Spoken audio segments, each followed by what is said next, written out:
Chapter 11, Ataru vs. Makashi. The training courtyard, as always, was packed by the time I arrived. Padawans, not just our latest group, but people who had already been training here for years, were doing their routine exercises. It was easy to tell the difference between them and us, as we were still restricted to using only the training sabers. As for when we could ditch it, I didn't know.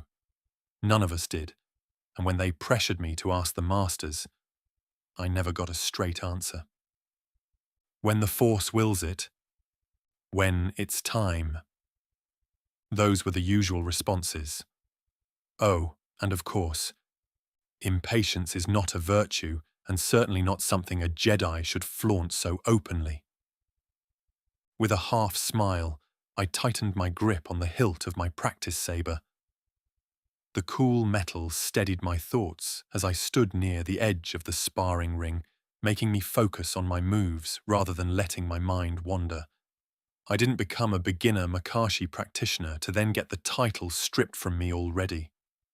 I had a feeling that if Master Solara saw me daydream while practicing, he would make me restart from the beginning. The past 8 months since coming to Yavin the Fourther had been grueling, in a way, but it was also rewarding, and today marked my first genuine attempt at integrating Form 2 into my practice openly and not in one of the training rooms. Across the courtyard, Vila quickly noticed my presence, and she approached me with a swagger that seemed almost exaggerated. I knew that posture. She wants to spar. Turns out, the moment she considers you someone she can trust, she opens up and acts as close as if we already knew each other for years. Plus, her intentions were displayed through her body's movement. Her leku twitched with barely contained energy, and her violet eyes sparkled with excitement. I didn't even need to let the Force point out her feelings for me. I knew it without tapping into it. "Kael!" she called, her voice cutting through the din. A few heads turned, but they quickly went back to their own training. "I heard you're trying out Form 2 now. It was about time. Without a proper dueling partner, it was becoming boring to come here." I smiled awkwardly after hearing her, watching her grin at me, her fingers playing on her training saber's hilt.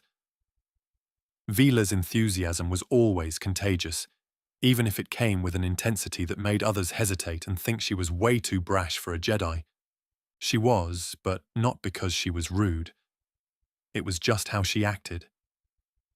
What I could feel was that she liked expressing herself, relishing in the freedom of her emotions, something that had been shackled for a long time, just as her body was. Maybe because I felt it better than the others, I managed to become friends with her in the past months, and because nobody else besides the masters had the patience to help her learn meditation. I can't lie, it sometimes even tested my own limits. But we made progress. A lot of it, in fact, especially when I tried to help her out after my daily lessons of lightsaber training. "That's right," I nodded before she thought I was ignoring her. "I was just starting to stretch a little, though. I know you want to have a duel, but don't expect anything impressive yet. You began learning an advanced form before me." Her grin widened, and I could already tell where this was headed. Vila was never one to waste time. "Good," she said, spinning and activating her practice saber deftly in her hand before pointing it at me. "Then let's see it. Spar with me." I hesitated with a wry smile, glancing toward our collective instructor overseeing the saber training of every Padawan, but it was futile. Master Katan stood at the far side of the courtyard, his arms crossed as he monitored another pair in their duel with actual lightsabers.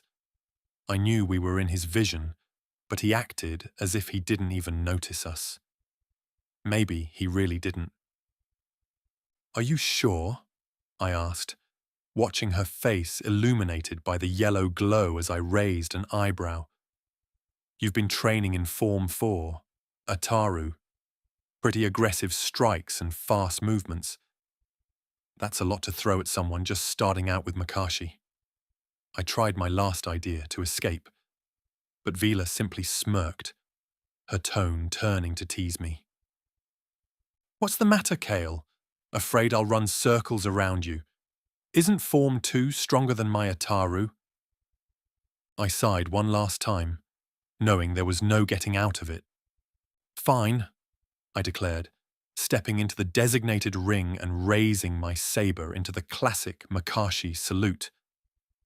But no complaints if I actually managed to hold my ground. Complaints? I want you to beat me? She laughed way too excitedly. Well, I can somewhat understand. From what I heard, she really hasn't had any good spar lately. The other Padawans of our group began refusing her after she beat down everybody, while the older ones declined her because she didn't have her own lightsaber yet. The other Padawans nearby glanced our way, their attention drawn to us by Vila's loud challenge, quickly beginning to call over the others, wanting to watch our impromptu match. I tried not to let their attention bother me as Vila squared up across the other side of the ring. Her stance was bold, ready to unleash her natural agility and the one boosted by the Force. She held her practice saber high and angled forward, prepared to lunge at a moment's notice. "Ready?" she asked, her voice practically buzzing with anticipation. I nodded, keeping my stance calm and measured.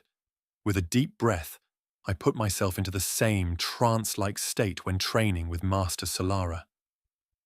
Makashi was all about precision, control, and maintaining an unyielding defense.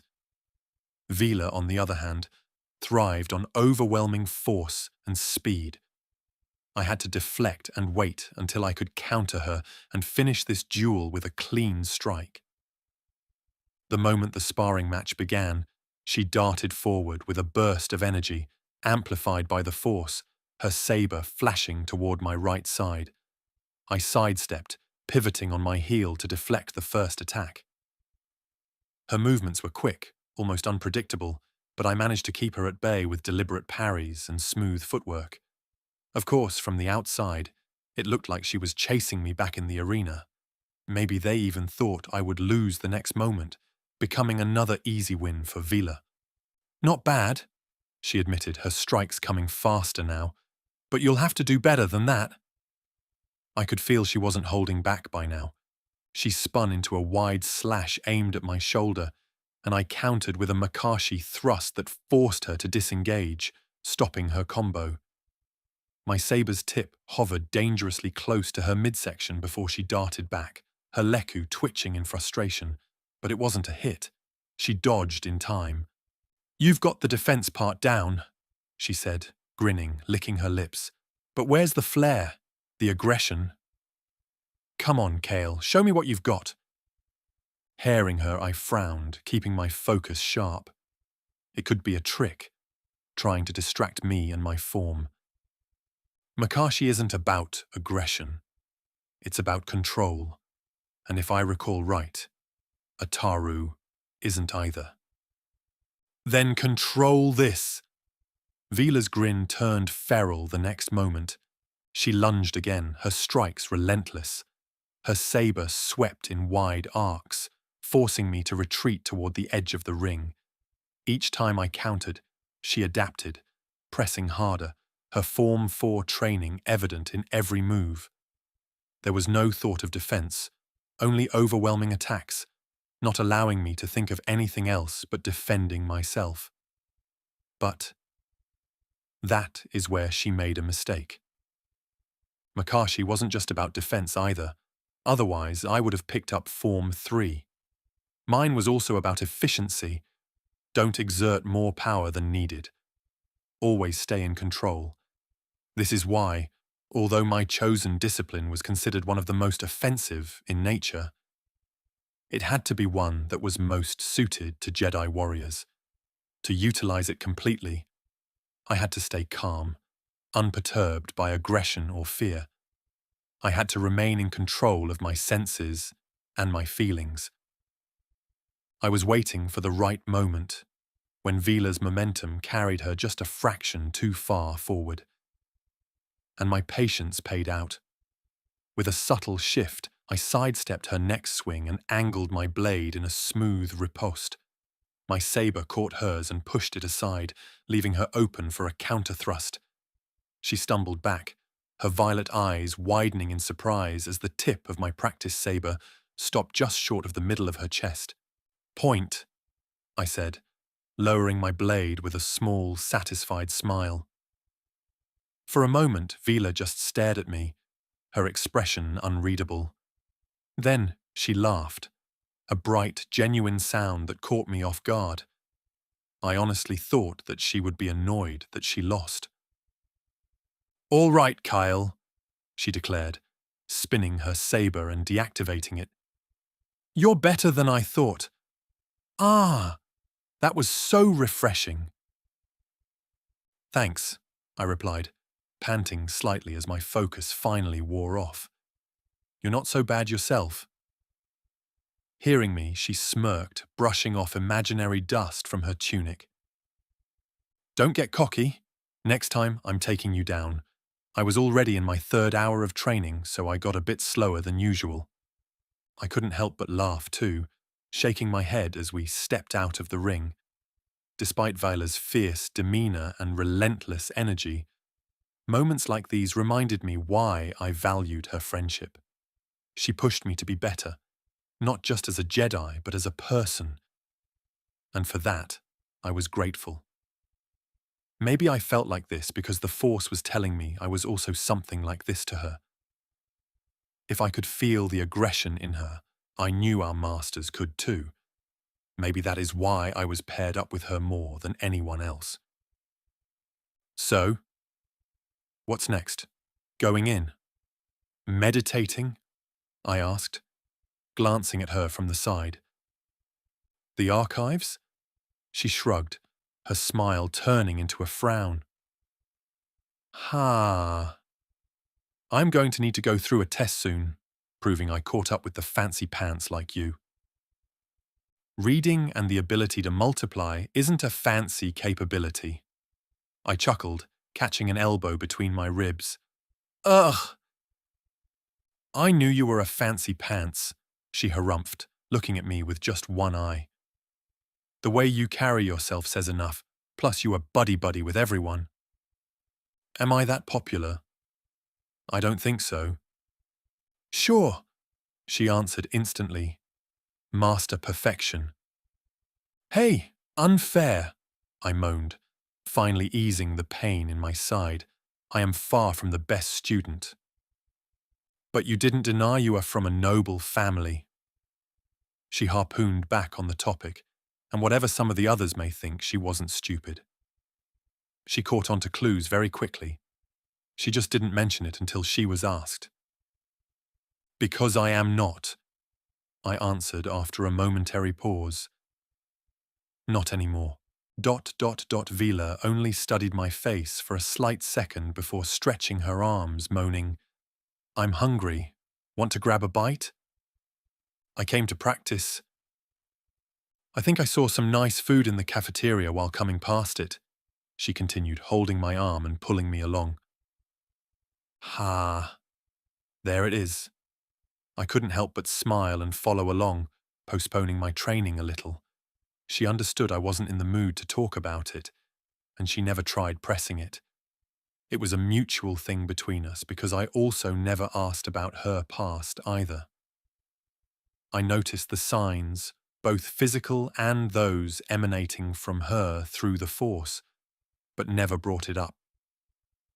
We both knew there were things that people just didn't want to talk about. Chapter 12. Just Helping.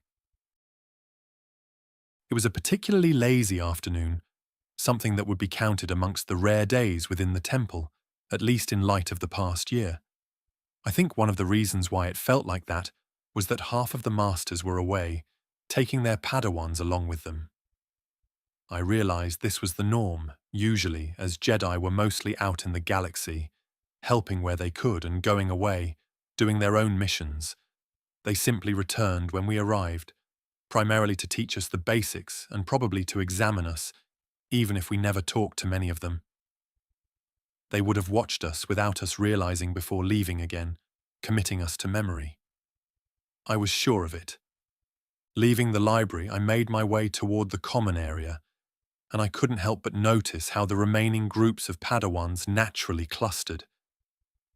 It wasn't intentional, but the longer we were at the temple, the clearer it became. Everyone had their little circles. Some formed bonds over shared interests, like sparring techniques or love for starship mechanics. Others seemed united by little more than their shared homeworlds. And then there was Vila.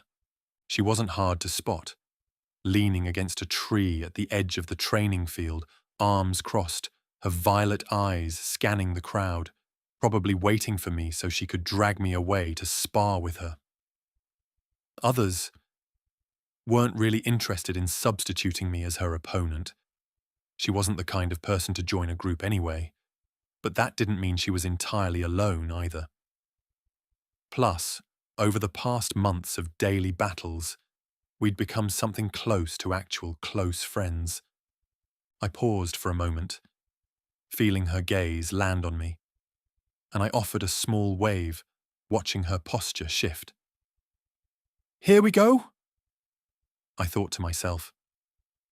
She smirked back, throwing her leku behind her back, almost shouting something before she stopped herself, and then looked away. "Oh, holding back?" I hummed to myself, surprised.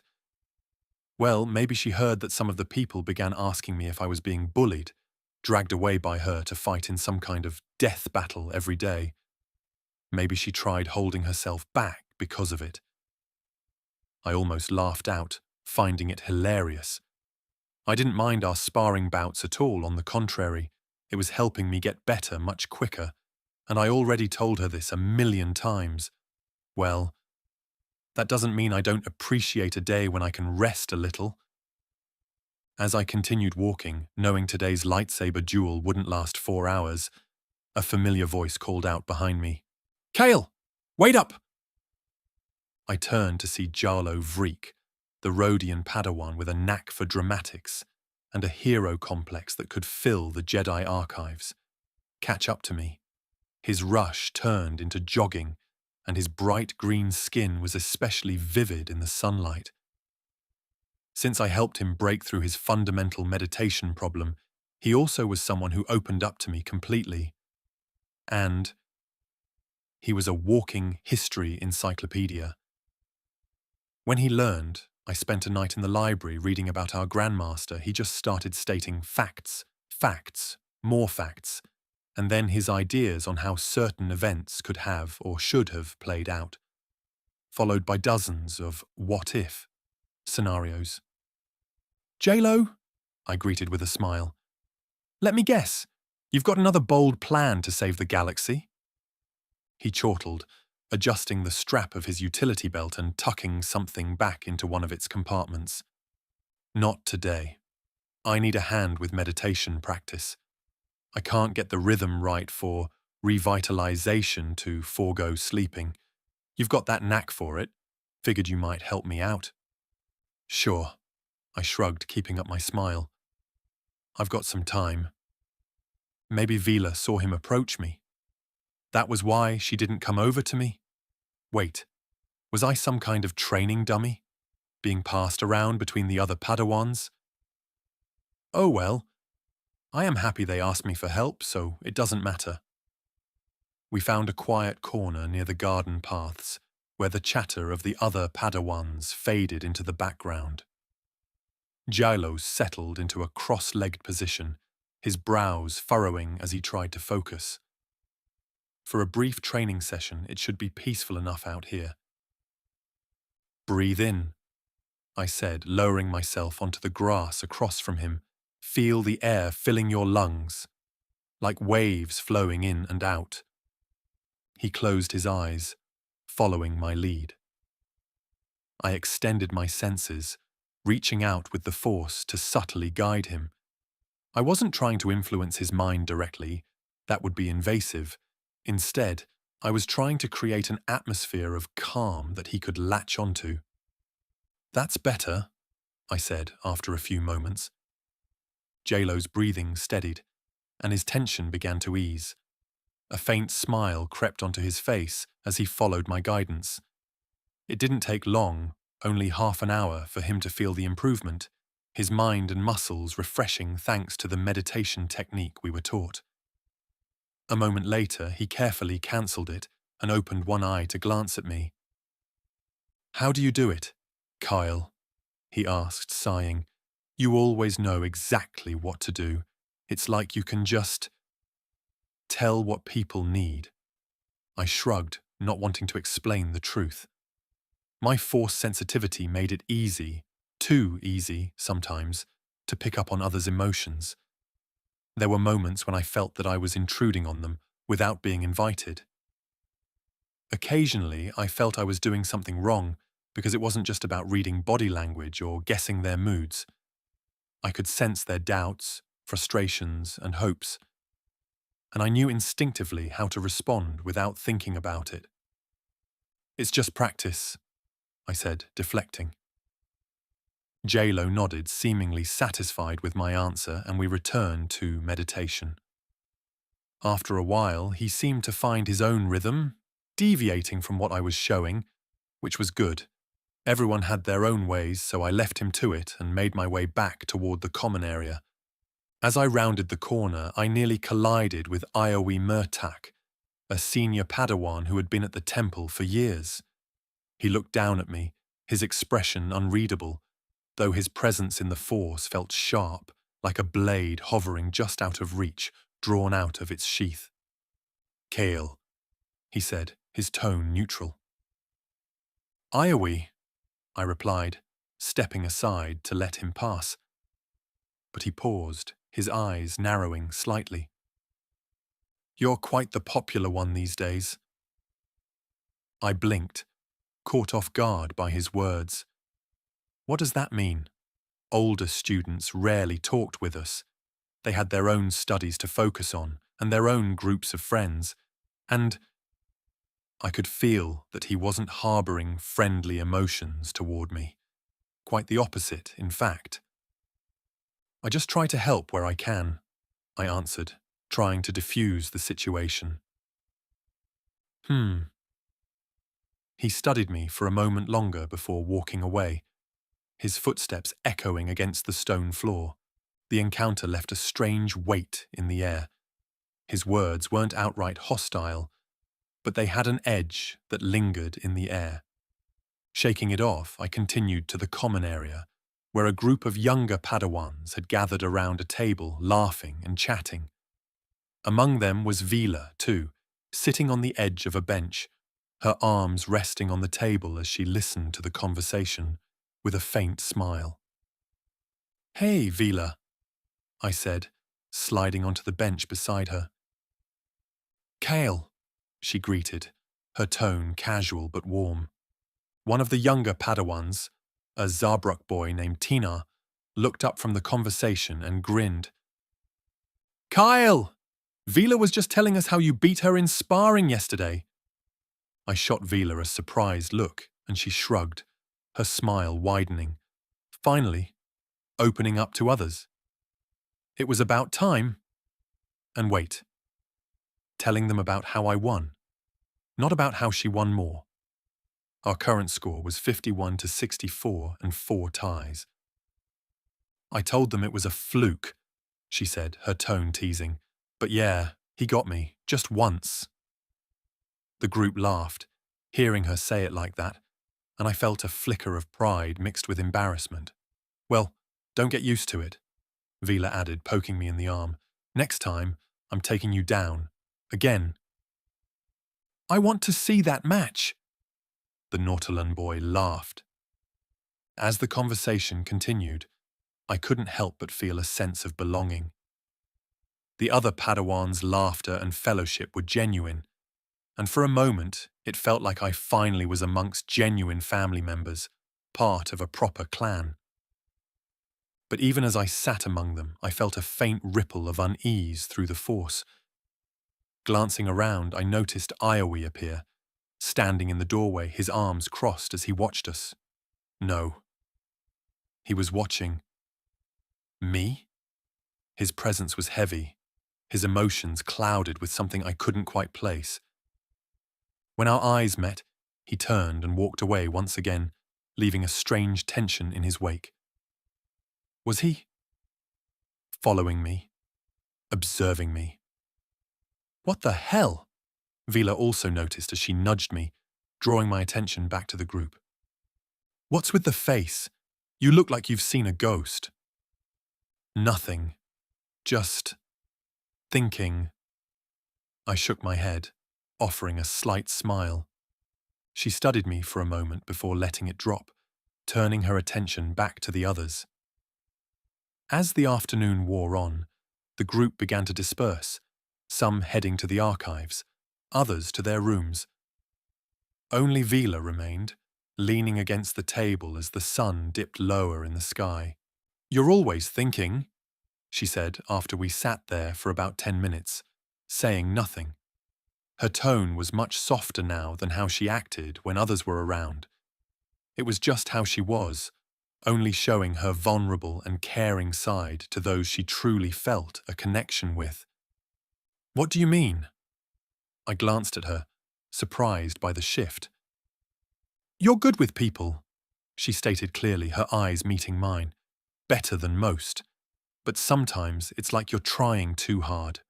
Like you're trying to fix everything or help everybody. You can't. Not even the Grandmaster can. I think," she added just barely audibly at the end. Her words caught me off guard. Vila wasn't the type to mince her remarks, and her honesty always cut straight to the point, even if sometimes people found it insulting. "I just want to help," I said, struggling to find the right explanation. "Yeah, I get that," she nodded, her expression thoughtful. "But not everyone wants to be helped, you know? Sometimes people just need space. Try to help too much, you will appear to be pushy, looking like a snob-noble prick who knows it better than they do. Lecture too much, and people will think you are a prideful bastard." I frowned, her words sinking in deeper than I expected.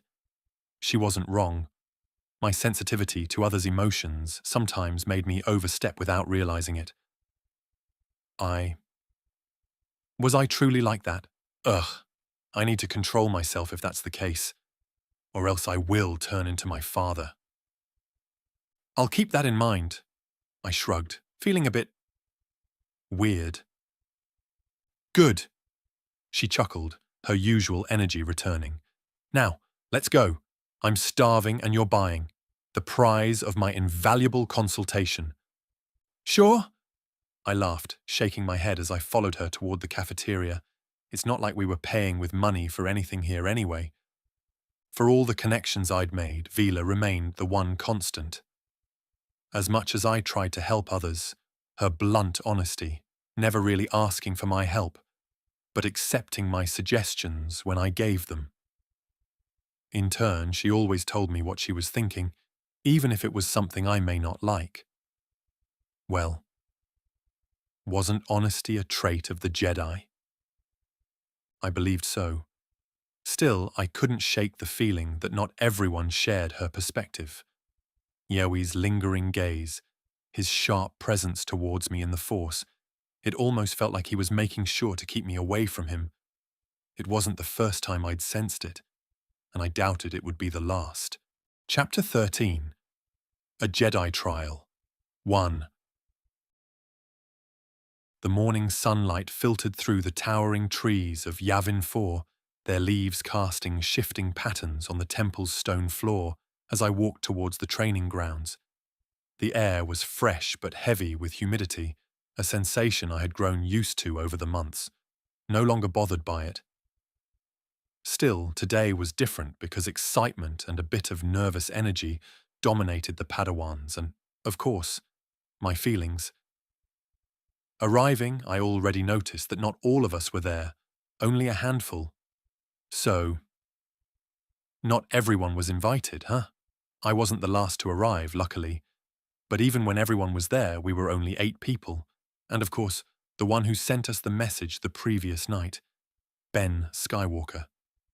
He waited until we were all assembled before speaking, his presence almost unnoticeable until he moved. But then, he was the focus of all of our attention. Vila stood next to me, her violet eyes narrowed in curiosity, fidgeting a little out of pure excitement. We gathered around him in a loose semicircle, standing straight the moment he finally moved. I quickly stole a glance to memorize who was invited, noting a mix of familiar faces and a few I didn't interact with much. Today marks an important step in your journey, Ben said, his voice steady and with a surprising intensity. Through it, I managed to pick up on the fact that he was also excited. You've all made progress in your training, both in the Force and in your studies, and now the time has come for your first true trial, the construction of your own lightsaber. A collective murmur swept through the group at once. I felt my chest tighten and my heart quicken. This was it, the moment we'd been waiting for, so this is why not everyone was here. Only those who were ready. To wield a lightsaber wasn't just a symbol of being a Jedi, it was an extension of oneself, a mark of trust and responsibility, and the proof we were indeed skilled enough to be chosen for this trial.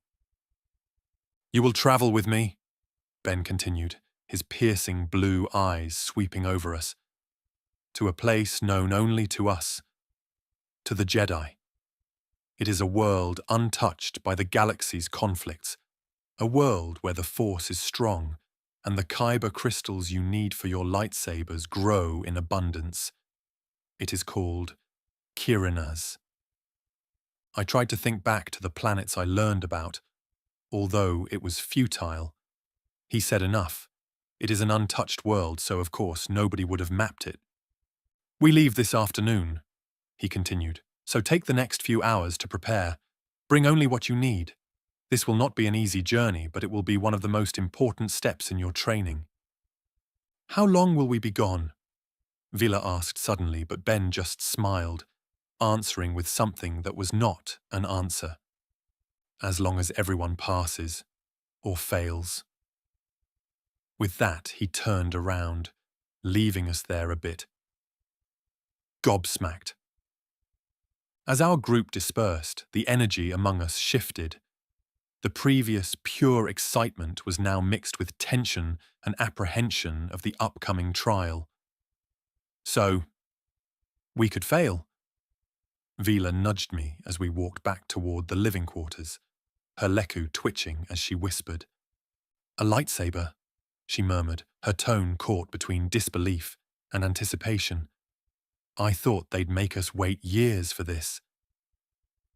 Guess they think we're ready, I replied, though the weight of the announcement hadn't fully settled on me yet.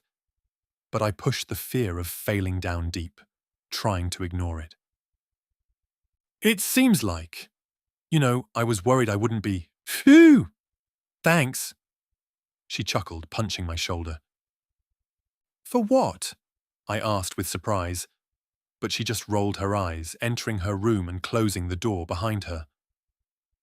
I wasn't alone for long. I was about to open mine when J-Lo jogged up to me, panting, his voice so excited I could barely understand him through his accent. Can you believe it? A lightsaber. This is going to be epic. Epic if we succeed, I muttered, shaking my head. I doubt they'll just hand us a crystal and say good job. Prepare yourself, J-Lo. I don't know of Jedi trials and their nature yet, but I had my own trials back home. The normal ones, designed by and for humans, were dangerous enough. So, you think? Even worse? He asked, gulping. Really? But if we can work together. If we can. I stopped him, patting his shoulders. There is a high chance it will be an individualistic test, and one that is dangerous. They wouldn't put us in danger, no? They will, I said, finally opening the door to my room. It's not just about finding a crystal. It's about proving we're ready to wield the weapon. I am sure that the test starts the moment we leave the temple. Or, I faced him before closing the door. It had already begun. By mid-morning, I had packed what I thought I would need on an alien planet. Only the essentials, a change of robes, some rations and a data pad, fit neatly into a small satchel that wouldn't slow me down. It felt surreal to think that I was preparing for something as monumental as this. By now, all my fears were gone, replaced by pure excitement, as this would be different than the tests back home. The thought of crafting my own lightsaber filled me with a desire, the first actual step of becoming a Jedi. With that thought, I flung the satchel over my shoulder and left for the meeting point. Being amongst the first to return, I watched the faces coming after me, recalling their names as they arrived. There was Rani Kael, the Nautolan boy who had struggled with meditation during our first lesson. His head sails jerked almost the same way as Vila's Leku while he quietly sorted through his things, his usual energetic demeanor subdued, double and triple checking his belongings. Then there was Tinar Tivrin, a Zabrak boy with striking red and black skin, one of the few who was also close to me and Vila. He quickly sat down cross-legged nearby, sharpening his focus with a meditative exercise. He was similar yet different from Vila, as he was known for his disciplined nature and skill in combat, although he was less aggressive than her. Just after he arrived, Jarin Sedran, a quiet human boy with sandy hair, adjusted the straps of his pack, masking his nervousness as best as he could. He rarely spoke during training, but had a knack for problem-solving that often surprised the rest of us.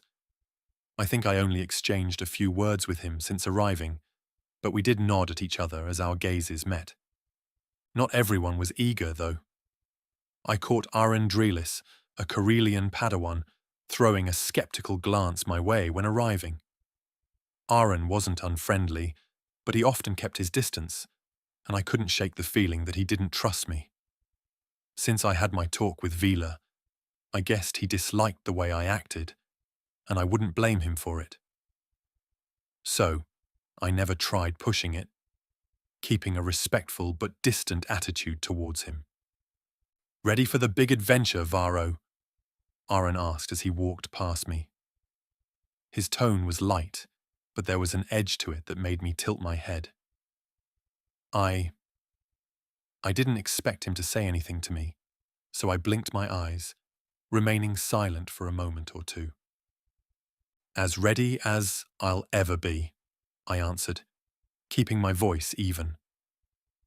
In response, he smirked, shifting his pack over from one shoulder to the other. "We'll see. It would be funny if you, the most helping one of all people, fail." "Failure is never the end," I answered instantly, something that just came out of my mouth without thinking as I watched his face darken and his smile disappear. "Ha." I think my thoughts reacted to his feelings automatically. I quickly learned that even though I can attune myself to others and be naturally friendly, when I wanted to insult someone, I knew exactly how to do it with just a few words, to speak in a way they would find most irritating. No wonder he said nothing back, just scoffed, walking to an empty spot. The hours passed quickly, and soon we were all assembled. It was C-3PO who led us to the landing platform, where a sleek Jedi transport waited for us. The ship glistened in the sunlight, its design minimal but elegant, looking like a polished silver arrowhead. It wasn't the same ship we had come in, and this one looked much faster and more elegant. Ben Skywalker stood at the base of the ramp, his hands clasped behind his back. "This journey is as much about the process as the destination," he said as we filed onto the ship. "Trust in the Force and trust in yourselves. Only then will you pass it." Vila nudged me as we stepped aboard, her expression showing a brief nervousness before she managed to hide it, even from me. "I still can't believe this is happening," she whispered. "Start doing so," I answered in a hushed voice. "We are already boarding the ship." The interior of the vessel was spacious but utilitarian. Ben led us to a central seating area where we secured ourselves for takeoff in multiple rows. I ended up between Vila and Jalo, with Tinar and Irissa sitting across from us. The hum of the engines vibrated beneath us as the ship lifted off, and I couldn't help but glance out the viewport as Yavin 4's lush jungle receded into the distance. It only took us a few seconds, and the temple was no more, while the moon became invisible a second later as we flew away at a neck-breaking speed. Kirina's is a sacred place. As the ship was getting ready to jump to hyperspace, Ben came in and stood in the center of the room, steady even as the ship shifted, settling into course. I didn't see anyone else coming along, so who was driving it? Was it automated? I had no time to think about it because he continued his explanation. When Father rediscovered it, he described it as a sanctuary, a world strong in the Force, hidden from the galaxy's chaos. Since its discovery 18 years ago, every Jedi coming to the temple has sought Kyber crystals there, each one unique to its bearer. "Why hasn't anyone else found it?" Tenar suddenly asked, his curiosity cutting through the moment. "The Force hides it," Ben explained. "Its location isn't charted on any standard galactic maps. It exists outside of conventional hyperplanes, so it remained obscured. Only those attuned to the Force can navigate there, so it will take time for us to reach it." "Sounds dangerous," Vila muttered under her breath. Of course, Ben Skywalker was still the son of our Grandmaster, catching her comment. "It can be, but that's why you're ready. This isn't just about finding a crystal, it's about listening to the Force, trusting it to guide you. The crystal chooses the Jedi, not the other way around." That statement settled over us like a weight. The idea that a piece of this journey was out of our control was unnerving. The travel through hyperspace stretched into hours, giving us plenty of time to reflect. Our group's usual chatter faded as everyone turned inward, preparing themselves for what may lay ahead. Vila leaned back in her seat, staring at the ceiling, while Jilo fiddled nervously with a small trinket he always carried with himself. I tried asking him once what it was, but he avoided the topic. So I never brought it up again. His feelings were hurtful when my question reminded him of its origin. Trying to ignore the silence, I found myself lost in thought, the hum of the ship lulling me into quiet contemplation. Previously, I thought I was simply used to it, growing up the way I did. But no. I guess I really like space travel and being on a ship. It gave me a sense of familiarity. The Force felt closer here, its presence more tangible, as if I was closer to it out here in the vastness of space than on a planet. When I glanced toward Vila, she caught my eye. Or she was watching me. One of the two. "What do you think it's going to be like?" she asked softly. "The planet?" I asked, and she nodded. "I don't know," I admitted. "But I think it's going to test us in ways we don't expect." "Great," she muttered, crossing her arms. "I have been running away, chased by monsters my whole life. I am not fond of the idea of repeating it." Despite her words, I could sense her resolve beneath the surface. Vila might have her doubts, but she wouldn't back down. Neither would I. "I don't know how it was before," I said, touching her shoulder and gently squeezing it. Although she usually brushed away anybody who dared touch her, even me, this time she didn't. But now you won't be alone. Only if you can keep up. She joked, and I didn't mind her dark little jab. I was about to say something when the ship's comm system crackled to life, and Ben's voice came through. We're approaching Kirina's. Everyone, secure yourselves and prepare for descent. Excitement rippled through the cabin as we buckled in. Vila and I exchanged a glance, a subtle understanding in our eyes, knowing each other well enough to work together as an efficient team. As the ship broke out of hyperspace, the viewport revealed a world unlike any I had ever seen. Kirina's was a tapestry of color.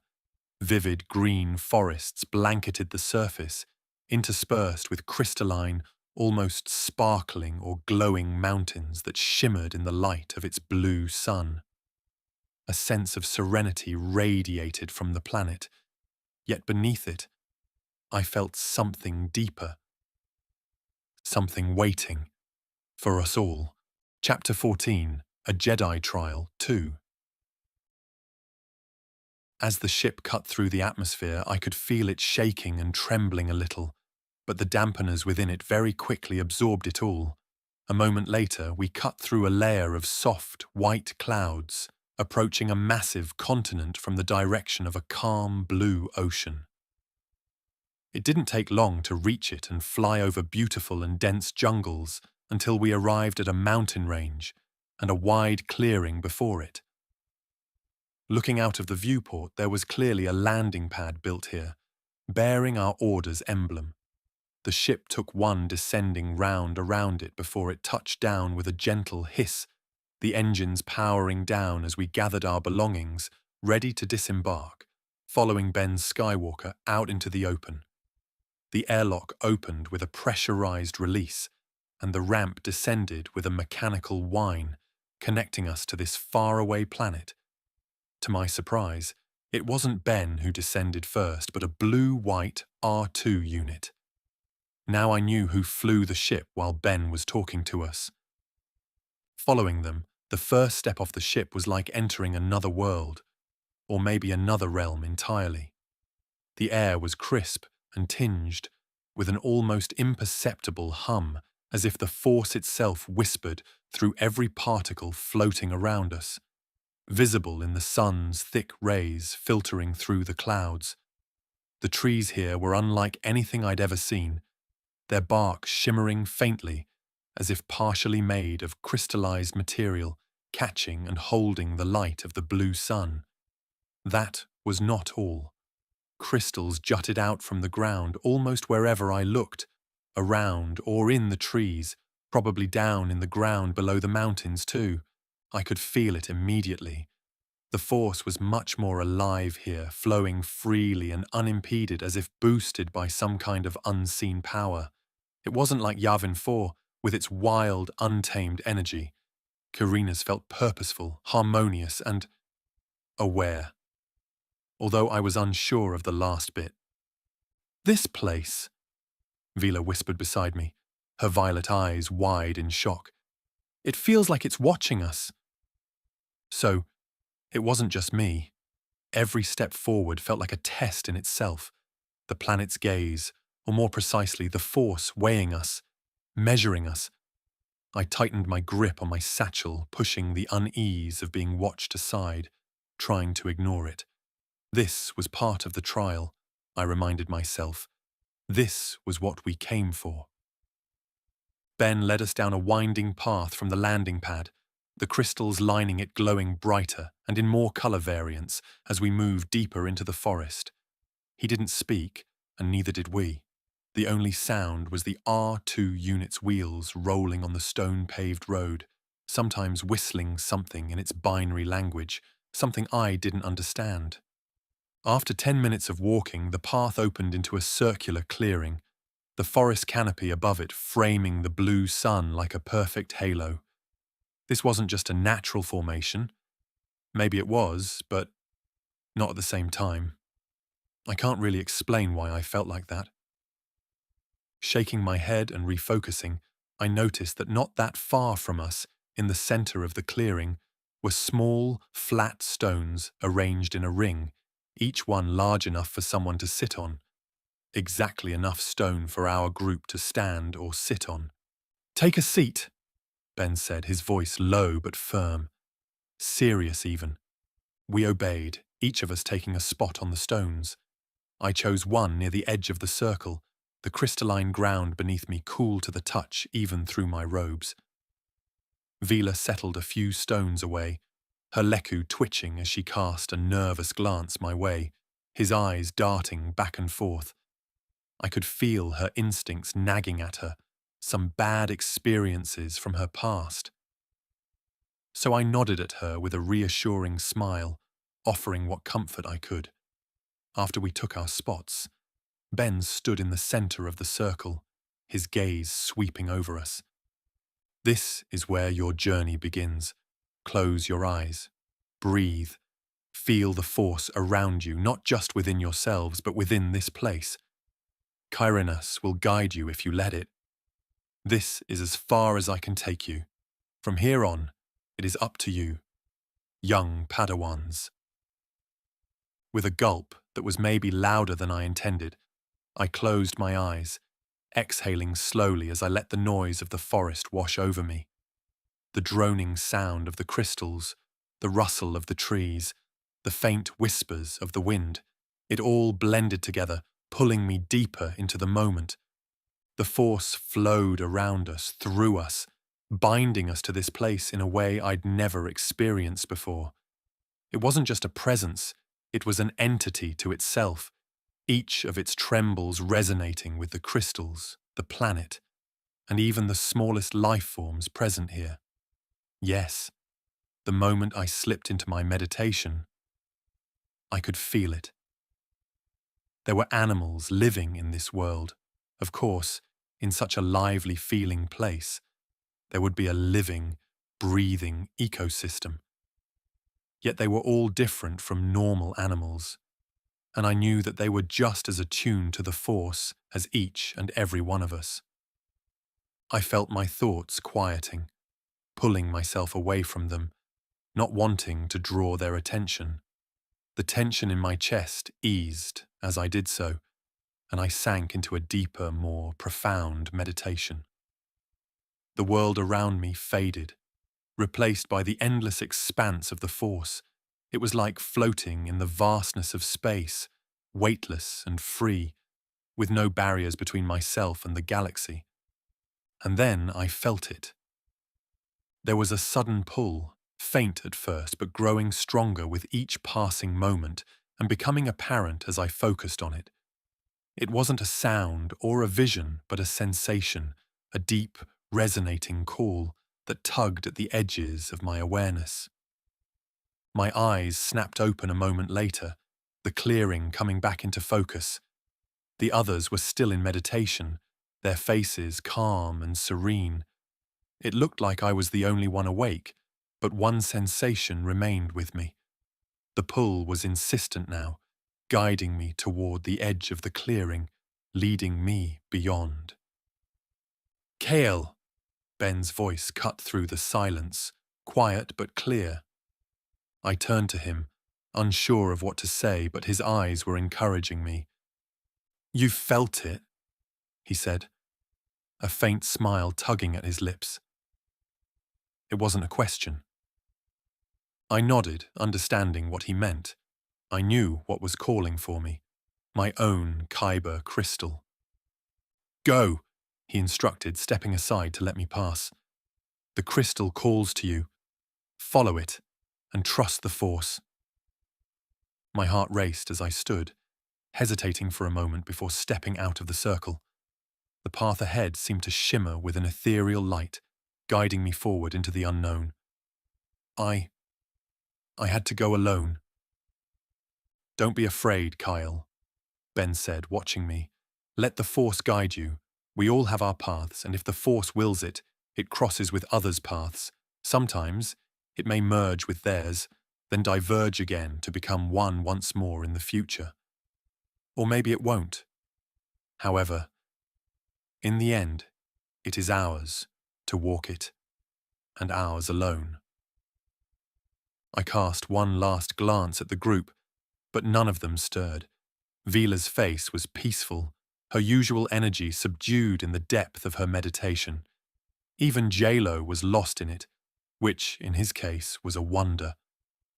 Taking a deep sigh and nodding at Ben, I turned back to the path and took a step that soon became a brisk walk. This was it. My path. The forest seemed different now as I moved through it, the hum of the crystals growing louder and more distinct. I don't know how much time has passed, but I managed to identify different buzzing sounds coming from the crystals I passed. They echoed differently and plucked at different strings of the force. Some were more peaceful, some wilder, darker, but not evil. At least, I don't think so. Each step I took felt purposeful. The pull of the crystal dragged me forward with an almost magnetic force, making me unable to deviate at all. The trail I was cutting through the jungle twisted and turned, leading me deeper into the heart of Caedus, where the air grew cooler and the light of the blue sun dimmed under the thick canopy. Unlike Yavin, the air wasn't humid. It was dry yet refreshing. Despite the strangeness of the place, I felt no fear. The force was with me, steering my steps and filling me with a sense of calm determination. Whatever lay ahead, I was ready to face it. The feeling alone made me forget that I had no weapon on me if I did run into the local wildlife. Looking back at it, it was for the best, or I would indeed fear taking a step forward. After what felt like hours, I passed a point that suddenly made me lurch forward. The pull grew more potent and more urgent, and I quickened my pace, my breath fogging in the crisp air. The path narrowed, and the trees gave way to jagged crystal formations that jutted out of the ground like lightning, frozen in time and space. I rounded a final bend in the crystal forest and stopped, my breath catching in my throat. Before me was a small cave, its entrance glowing faintly with a soft, pulsing light of iridescent colours. The pull was overwhelming now, the call of the crystal resonating in my very bones. I didn't even question myself before entering. This was the place. I stepped forward, the cave's glow bathing me in its light as I crossed the last threshold.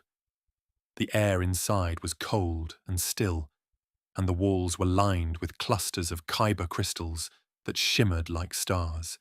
These were no longer ones that could be used in a lightsaber, at least, not until they were broken apart. They were huge, massive even, starting from as big as my fists to as big as a human. And then, in the center of the cave, I saw it. A single crystal glowing with a pale blue light, embedded into a stalactite, connecting the ground and the ceiling. It was small and unassuming, but its presence filled the space, its energy resonating with mine in perfect harmony, overshadowing everything around it, even the ones that were 100 times bigger.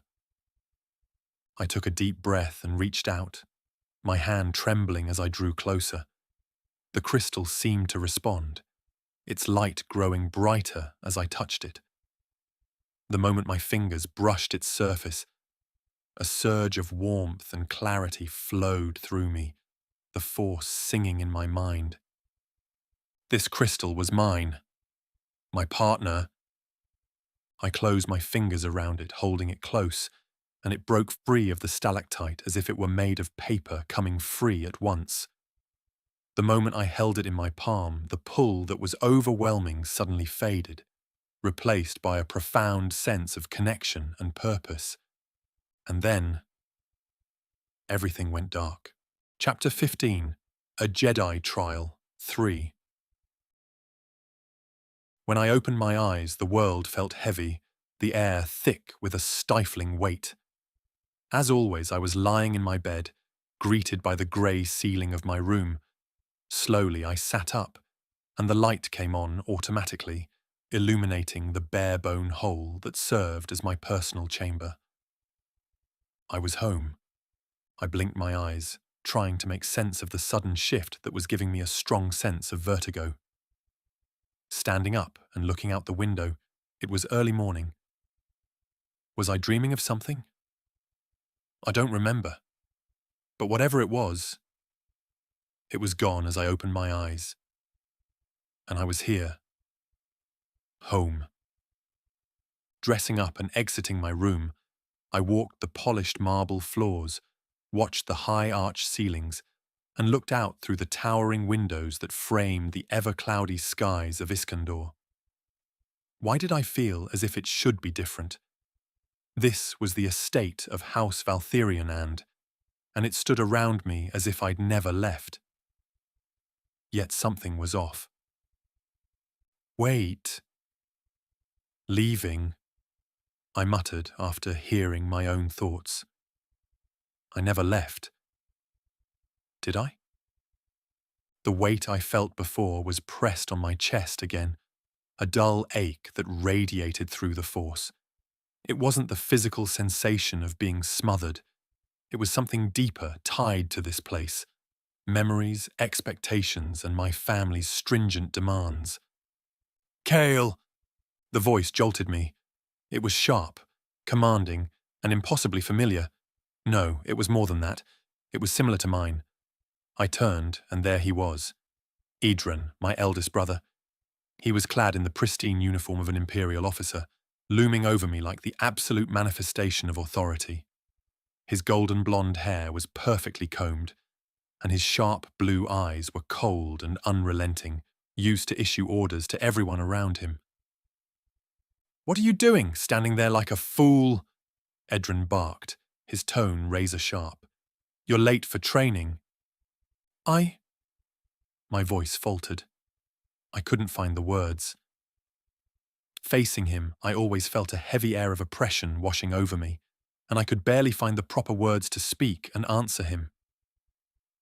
"Father won't tolerate another failure," he continued, stepping closer. "Or have you already forgotten yesterday's punishment?" My heart sank. No, I did not. I couldn't forget no matter how hard I tried. The bruises from the training rod still ached beneath my tunic, but that pain was nothing compared to the suffocating disappointment I felt through the force. My father's judgment, my brother's scorn, it clung to this place and through it to my skin like an unwashable mucus, inescapable. Since my gift became as strong as it is, living here has caused me physical pain. I will not be able to hide it for long. I have to learn how to control it. "Move, Kael!" Yuuzhan snapped, shoving me toward the training arena. The halls blurred as I stumbled forward, my body moving on instinct.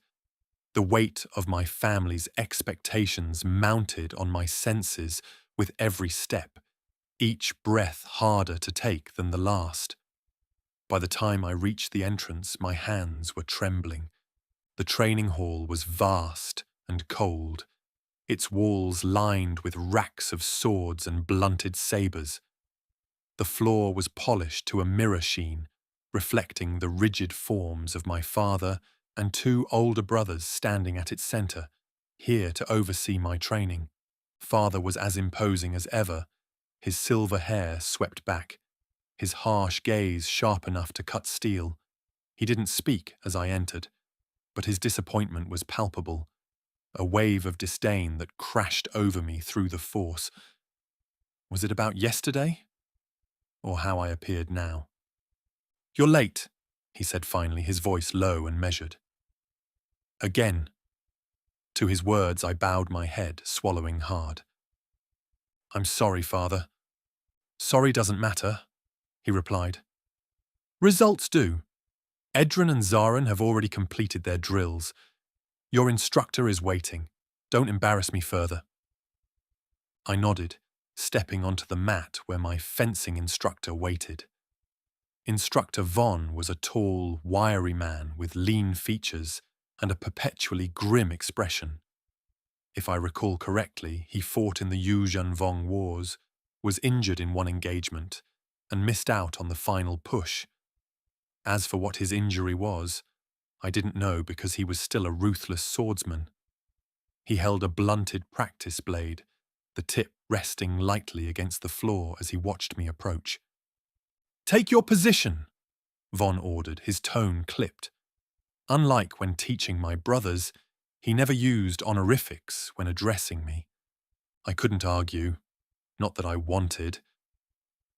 So I obeyed, gripping the hilt of my practice sword tightly as I faced him. The blade felt heavy in my hand, its weight a constant reminder of my inadequacy. That was the feeling I got from everyone around me. Then the bout began with a sharp clang of steel on steel. Vong was relentless, his strikes straightforward and punishing. My movements were clumsy in comparison, lacking his fluidity, and my attempts to parry were weak and uncoordinated in the eyes of a war veteran. "You're hesitating!" Vong barked, his blade slicing through my defense and landing a hard strike against my side. "Do you want to lose? Again? On the battlefield, there is only one loss permitted to everyone because it will mean their death." The sting of the blow sent me stumbling back, my breathing ragged already. I could feel my father's and brother's stares, their judgment like a vice around my chest, not helping with my concentration at all. "Focus, Kael!" Vong snapped, advancing again. But I couldn't. The force was a storm within me, churning with every emotion I tried to suppress. Fear, anger, misery. It swirled just beneath the surface, begging to be released. But I couldn't let it show. Not here. Not now. Trying to calm myself, Vong's blade came at me again, faster this time, aiming for my shoulder. I raised my sword to block, but my arms were too slow, too weak, and my muscles locked in a perpetual stiffness, while I was trying to keep myself steady. "Enough!" My father's voice cut through the hall like a whip. The bout stopped immediately, Vong lowering his blade as my father approached. His disappointment hit me like a physical blow, his piercing gaze drilling into me, making my heart ache as if needles were being pressed against it. "You're pathetic," he said, his voice stony. "You'll never amount to anything if you continue like this. You disgrace this family with your weakness."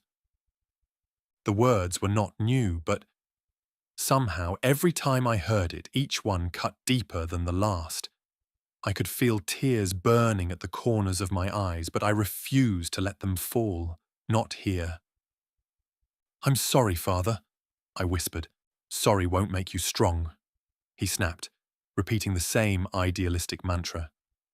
"And strength is the only thing that matters. You have one more chance to prove yourself, just because you are my offspring." "So, not even a son?" I wanted to ask, but held back. "Fail again, and you'll face the consequences." He turned to Vong, nodding once. "Push him harder." The bout resumed, but something inside me had shifted. The storm within the force grew stronger, no longer a gentle whisper, but a deafening roar. Not even a son anymore. So, what am I?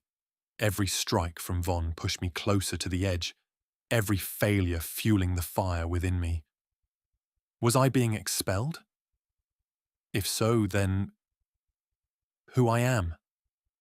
And then it happened.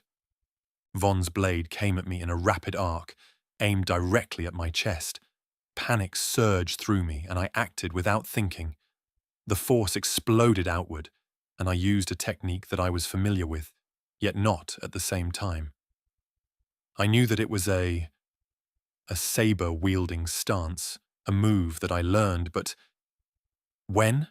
Without thinking, I managed to catch and redirect Vong's blade mid-swing, wrenching it from his grip by rebounding the force behind his attack. The weapon flew across the room, clattering against the far wall, leaving me there as the victor. The silence that followed was deafening. Everyone stared at me, Vong, my brothers, my father. The intensity of their gazes was suffocating, but the force was still surging through me, wild and untamed. "You!" my father began, his voice low and dangerous. "What did you do?"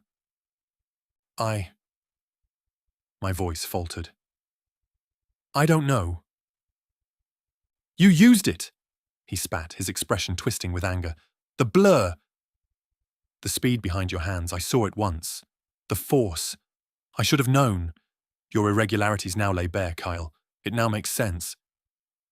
His words were like a death sentence. The truth was out, and there was no taking it back. The hatred towards anything connected to the force in my family was maybe the biggest among all of the Imperial nobles. "You are no son of mine," he said coldly, his words cutting deeper than any blade. "Get out of my sight. I'll deal with you later." My vision shifted, the edges of the room blurring as the hall melted away into darkness, and my world came crashing down. I was left standing in the void, the weight of my father's words pressing down on me like a crushing tide. "You are no son of mine." The words echoed over and over, each repetition louder and more distorted. I fell to my knees, clutching my head as the darkness closed in around me, and then, just as suddenly, it was gone. I gasped, my eyes snapping open, as I found myself back in the cave on Kyrinus. The crystal in my hand glowed softly, its warmth anchoring me to the present that was real and pulling me out of the dream. No, it wasn't a dream. It was a memory. My heart was pounding, my breathing ragged, but the oppressive weight of the memory of how it felt to be with my family was gone. It wasn't real, I told myself. Not anymore, at least. Though the pain lingered like a phantom, receding ever so slowly. I stared at the crystal in my hand, its light constant, unyielding and warm. It had called me here. Why? To remind me of my past? Something I wanted to forget forever? No, I answered my own question, feeling that it wasn't the case.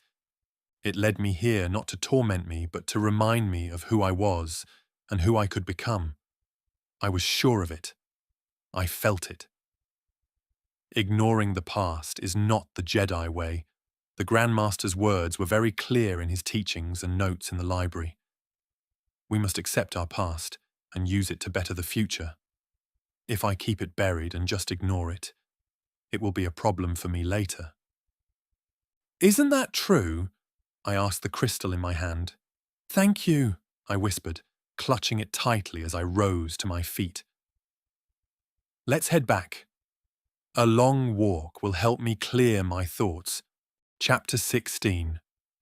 Crossing Paths. The crystal's soft glow barely lit the cave as I turned to leave, deciding to head back to the ship. I was still dizzy after the illusion it put me through, especially as my old memories returned, mixing with what I saw. The reality was quite different after all. On that day, I didn't know any Makashi techniques, so I was beaten. So much so that I ended up in a Bacta tank before being told that I was being stricken out of the family registry and I would be only an asset that the family would use to gain ties with other powers. It was then that I lashed out with force and for the first time threw my father through the room over his table. I didn't wait for him to regain consciousness. I simply left. I headed out into the galaxy without any care, only bringing things with me, and I remembered to pack. I didn't know back then, but I let the Force guide me that day. It was why I ended up in the hands of Ben Skywalker. It was, well, as many would say, destiny. Exiting the cave, chasing away my sadder thoughts, the warmth it offered was a small comfort against the growing realization that I had no idea how long I'd been here or how far I had wandered. Standing there, the way back wasn't clear for me anymore. The path I had taken to the crystal, once so obvious and undeniable, now seemed missing. The Force, which had guided me so strongly before, was now silent, like a song abruptly ending. "Oh, this is not good." I tightened my grip on the crystal, its presence a faint hope in the overwhelming shadows creeping over me as the sun was clearly on the trajectory of going down. Taking a deep breath, I tried to focus, to summon the force to guide me once more. Nothing. It was as if Kirina's itself had gone dormant, its vibrant energy fading with the waning light of the sun. No, it wasn't dormant. It just left me alone after uniting me with my Kyber crystal. "You've got this," I muttered to myself, trying to shake the rising doubt.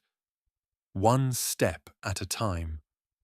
I retraced my way as best I could, scanning the forest for familiar landmarks. The shape of a twisted tree and the jagged crystal formations jutting from the ground, my steps in the ground, marks on the vegetation as I pushed through it, or anything else. At first, I thought I was making progress, but the more I walked, the more unfamiliar everything seemed. I was lost. The light from the blue sun dimmed rapidly, and the shadows around me lengthened and merged as the day faded into twilight. I glanced up, watching the sky turn a deep indigo. It would be beautiful, but not when I'm alone in the jungle. I watched as tiny stars began to pierce the darkening canvas, their cold light offering little comfort and making me hurry up my steps. With each passing moment, the jungle around me grew ever darker, and the crystal's soft glow was barely enough to illuminate the immediate area as I held it up. The shimmering trees and crystal-laden ground now felt eerie and alien, and with the sun disappearing, they have become just as dark as my surroundings. Then the sounds began. At first it was a low grumble, faint and distant, like the rustling of leaves in an unseen wind. Then came the chittering, a rapid staccato clicking that echoed through the forest, bouncing off the crystalline formations like whispers in the dark. No matter how well I listened, the sound was coming from everywhere, and I couldn't pinpoint it. When I first heard it, I froze, clutching the crystal tightly, my heart beating rapidly in my chest. These sounds weren't just noise. They were alive, charged with the same strange force energy I had felt earlier. These were the noises of animals coming out at night, probably hungry after sleeping through the day. I knew that something was watching me. No, not something. Many things. The hairs on the back of my neck stood on end, and the air seemed to thrum with energy as if the jungle had just become a new entity. I turned slowly, scanning the shadows, but saw nothing. It was way too dark, and even if there was something, I couldn't spot its eyes. Yet I could feel them, creatures hidden in the vegetation, their presence pressing against my senses like an unrelenting tide, ready to jump and devour me. "Calm down," I told myself, repeating our breathing exercises and using the force to calm my emotions. Fear was an enemy. I had to be in control or it would cause my fall and death. "I am going to be a Jedi," I whispered, closing my eyes, seeing not with my senses but with the force. My breathing slowed as I forced myself to keep moving, fighting back my rising panic. Each step felt heavier than the last, but I fought against the oppressive atmosphere, determined to see through it. The forest came alive as night fully descended. The chittering grew louder, joined by more guttural growls and distant howls. Shadows shifted in the corner of my vision, fleeting shapes that disappeared the moment I turned my head. Maybe they weren't even there, perhaps they were, but for now I was making my way wherever it led me. As Ben Skywalker said, my road may cross with others one day. I hoped he was right. As the night continued, and it was hours since the sun disappeared, it wasn't just the animals that unnerved me anymore. It was the Force itself. The once harmonious energy of Kirinas now felt wild, untamed, and preying on us, Force sensitives. It clawed at the edges of my mind as if testing me, daring me to falter, provoking. By the time I realized how dark the night had become, I could barely see 2 feet in front of me. The crystal's light was my only guide, its glow faint but steady, even in this ungodly situation. Still, I wasn't stupid. I had no choice but to stop and wait for the morning. Setting my satchel down, I cleared a small area near a cluster of trees and arranged some stones into a crude circle. Gathering fallen branches and leaves, I managed to ignite a small fire with the emergency kit I had packed. The flickering flames cast lengthy shadows across the trees, their movements unnervingly similar to living beings I could swear I was seeing while traveling. However, with its orange light, I was somewhat more optimistic. I sat close to the fire, hugging my knees as the night continued, knowing sleep was out of the question. The sounds of the forest were constant now, a symphony of growls, chattering teeth, and howls. Who could sleep while listening to something like this? Every so often I swore I could hear something moving just beyond the edge of the firelight, but it never rustled the nearest leaves, and it never jumped onto me. At least my back was protected thanks to the massive tree trunk behind me. "Stay calm," I whispered, trying to steady my breathing once again. But staying calm was easier said than done. My Force sensitivity, usually a gift, felt like a curse here. I could feel everything, every presence, every movement, every pulse of the world around me. The creatures weren't just animals. They were Force-attuned, their energy wild and primal, so I could sense their intentions, their presence. One such creature stood out among the rest. It was distant at first, just another ripple through the chaos assaulting my senses, but it grew stronger as the night wore on. It wasn't like the others. It was more rabid, and it was getting closer. I stared into the darkness, my hand instinctively reaching for the training saber that wasn't there. Yet whatever was out there, it was coming towards me. The hours dragged by, each one more suffocating than the last. The fire kept crackling softly, its light my only shield against the darkness and unknown creatures hiding in it. The presence that was, by now, clearly honed in on me through the Force grew stronger and nearer, its energy pressing against mine with an elemental ferocity. I couldn't sit anymore, so I stood, clutching the crystal in one hand and a sturdy branch I had sharpened into a crude sword in the other. My heart pounded as I scanned the shadows, every instinct screaming that an attack was imminent, and I reflexively dropped into Makashi's opening style. Then, the growls and chittering stopped. The sudden silence was deafening, more alarming than the noise. Whatever was out there, its arrival was immediate. My pulse raced as I braced myself, the crystal's glow casting eerie patterns across the trees while I spread out my senses to find the beast. Then, a branch snapped behind me. I spun around, raising my makeshift weapon, but nothing emerged from the darkness. Another crunch came from my left, a soft rustle of leaves followed by rapid, uneven footsteps. "Come on," I whispered, my voice trembling. "Stop toying with me." The presence, answering my wishes, burst into my awareness, wild and overwhelming. I turned again, ready to face whatever it was that was stalking me, only to see a figure stumble into the firelight. It wasn't an animal. Not really. It was Vila. Her violet eyes were wide with panic, and her face was pale and streaked with dirt and tiny cuts caused by this planet's crystalline nature. She stumbled forward, collapsing onto her knees, and her leku twitched uncontrollably as she struggled to catch her breath, coughing. "Vila!" I dropped the branch and rushed to her side. "What's wrong?" Her hands clutched at her head, her breathing rapid and shallow.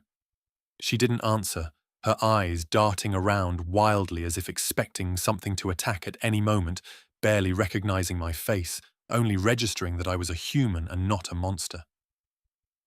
"It's okay," I said, kneeling beside her and placing a hand on her shoulder. "You're safe now. Just breathe. As we learned. Follow my lead," I continued, using the force to calm her down. She flinched at my touch, but didn't pull away. Listening to me, doing her best to follow my lead, her breathing began to steady, though the terror in her eyes didn't fade at all. They were everywhere," she whispered, her voice barely audible. "The noises, the monsters, it's like they were hunting me. Again." I frowned, my concern deepening. Vila was strong and tougher than most of the Padawans. For her to be this shaken meant whatever she had experienced was beyond anything I could imagine. Yet when I tried looking around, I could feel no other presence, which didn't mean they were not there. "They weren't hunting you," I said softly, trying to reassure her. "It's this place, the forest, the Force. It's testing us. It probably draws on our own connection, on our experiences." "No," she said sharply, shaking her head. "I heard the monsters. They were hunting me. I had to run. I... Relax, breathe."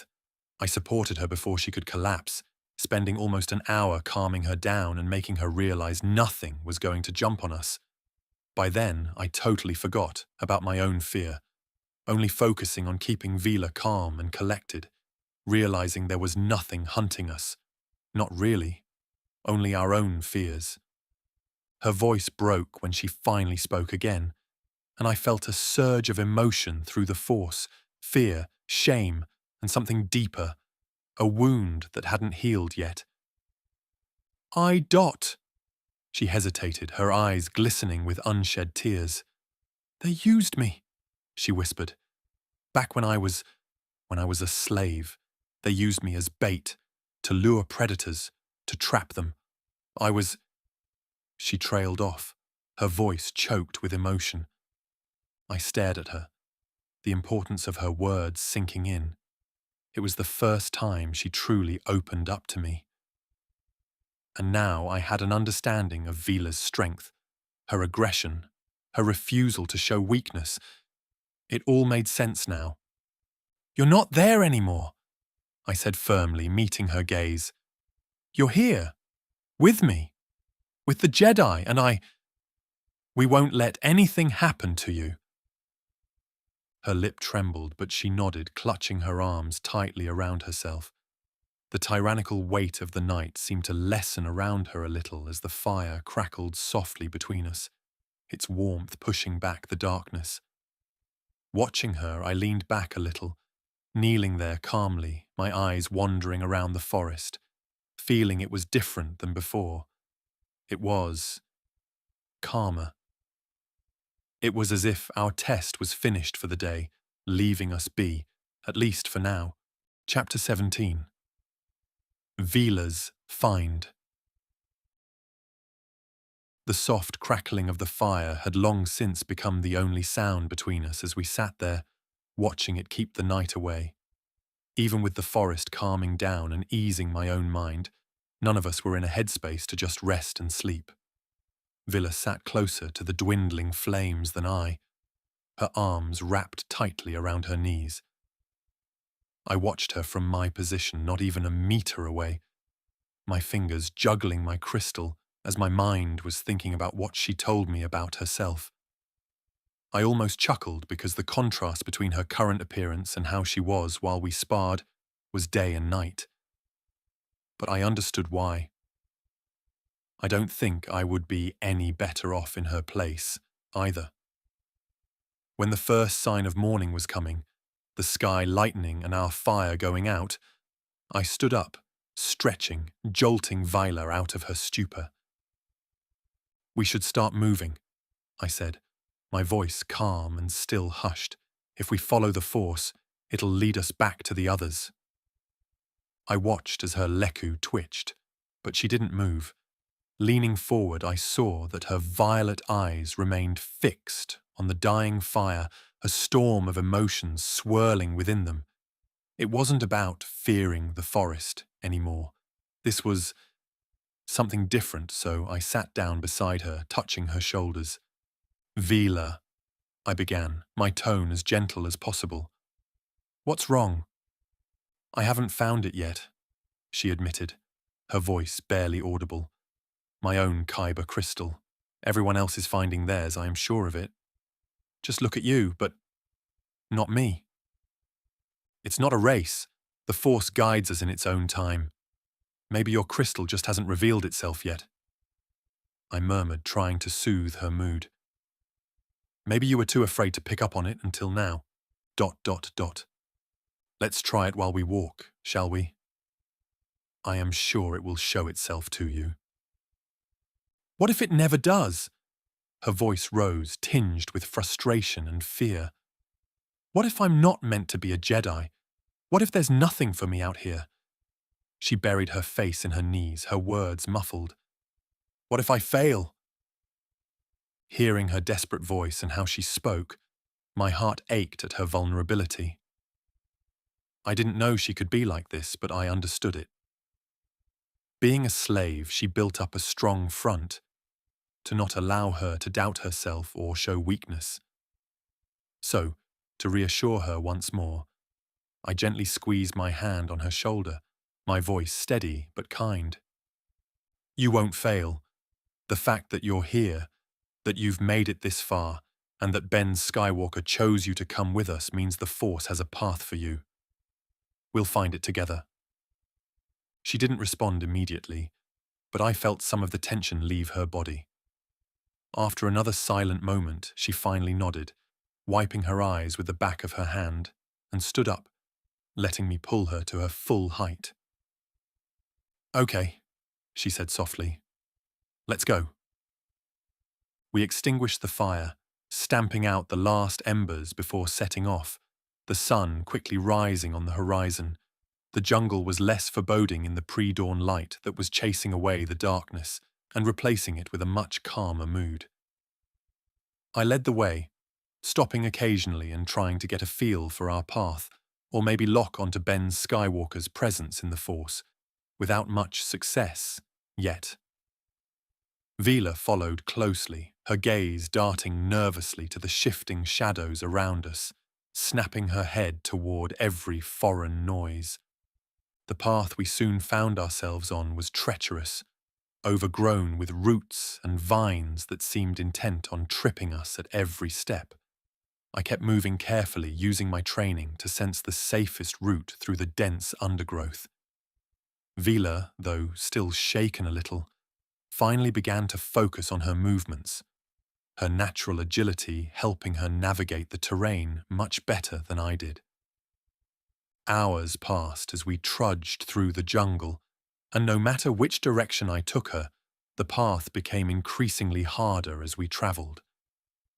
It was as if the Force was putting us through another test, guiding us into another obstacle to show how well prepared we were. I paused at a clearing at the end, scanning the area for any signs of danger. "We're heading, I think. We should be going towards where we landed. At least from what I remember when I left, we were towards the north, but we may have managed to take a big detour because I don't remember the terrain being this difficult when I was travelling, following my call," I said, glancing back at Vila. "However, I think we—" A sudden rumble interrupted me, the ground beneath our feet shaking violently. Both of us stumbled, grabbing onto nearby trees for support. Earthquake? Or— The tremor subsided as quickly as it had begun, but the sound of cracking earth persisted. Following its origin, I turned toward the source, my eyes widening in disbelief at what I was seeing. "Oh no," I muttered.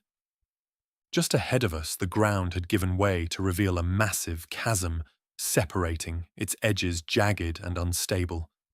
The gap stretched wide, cutting our path into two with one swift motion.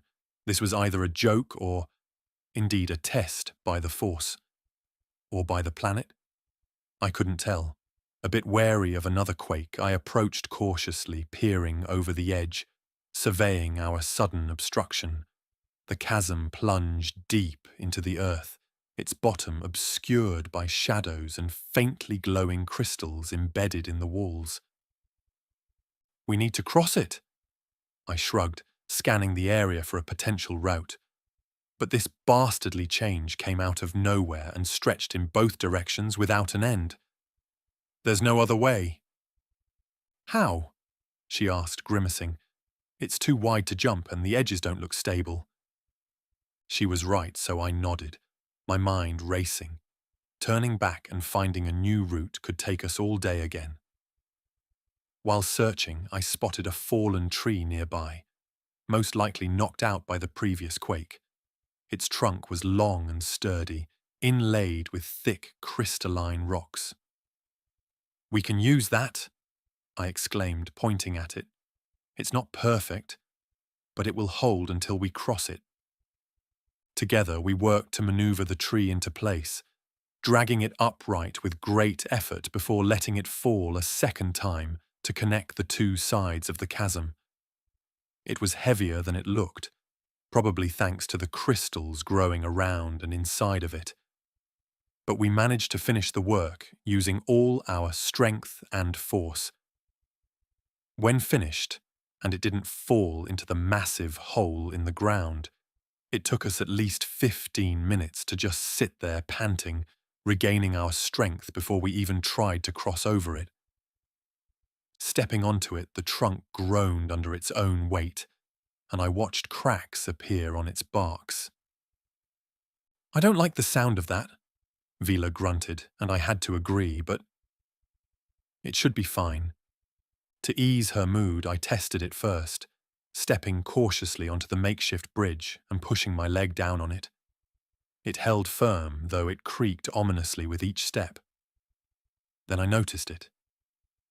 Since the tree was embedded with crystals connected to the planet, the moment it was torn out of its place, it lost that kind of connection. The organic part of it was disintegrating, visible to the naked eye if you looked hard enough. This won't hold for long. That was now evident. "I'll go first," I said, looking back at Vila. "We need to hurry because it is coming apart. Stay close, but not too close. If something happens, we need to be ready, and I don't want to drag you down if I fall." "You won't fall," she corrected me, and there was a bit of anger in her voice because of my suggestion. "Still," she nodded, her fingers balling up into a fist, following along.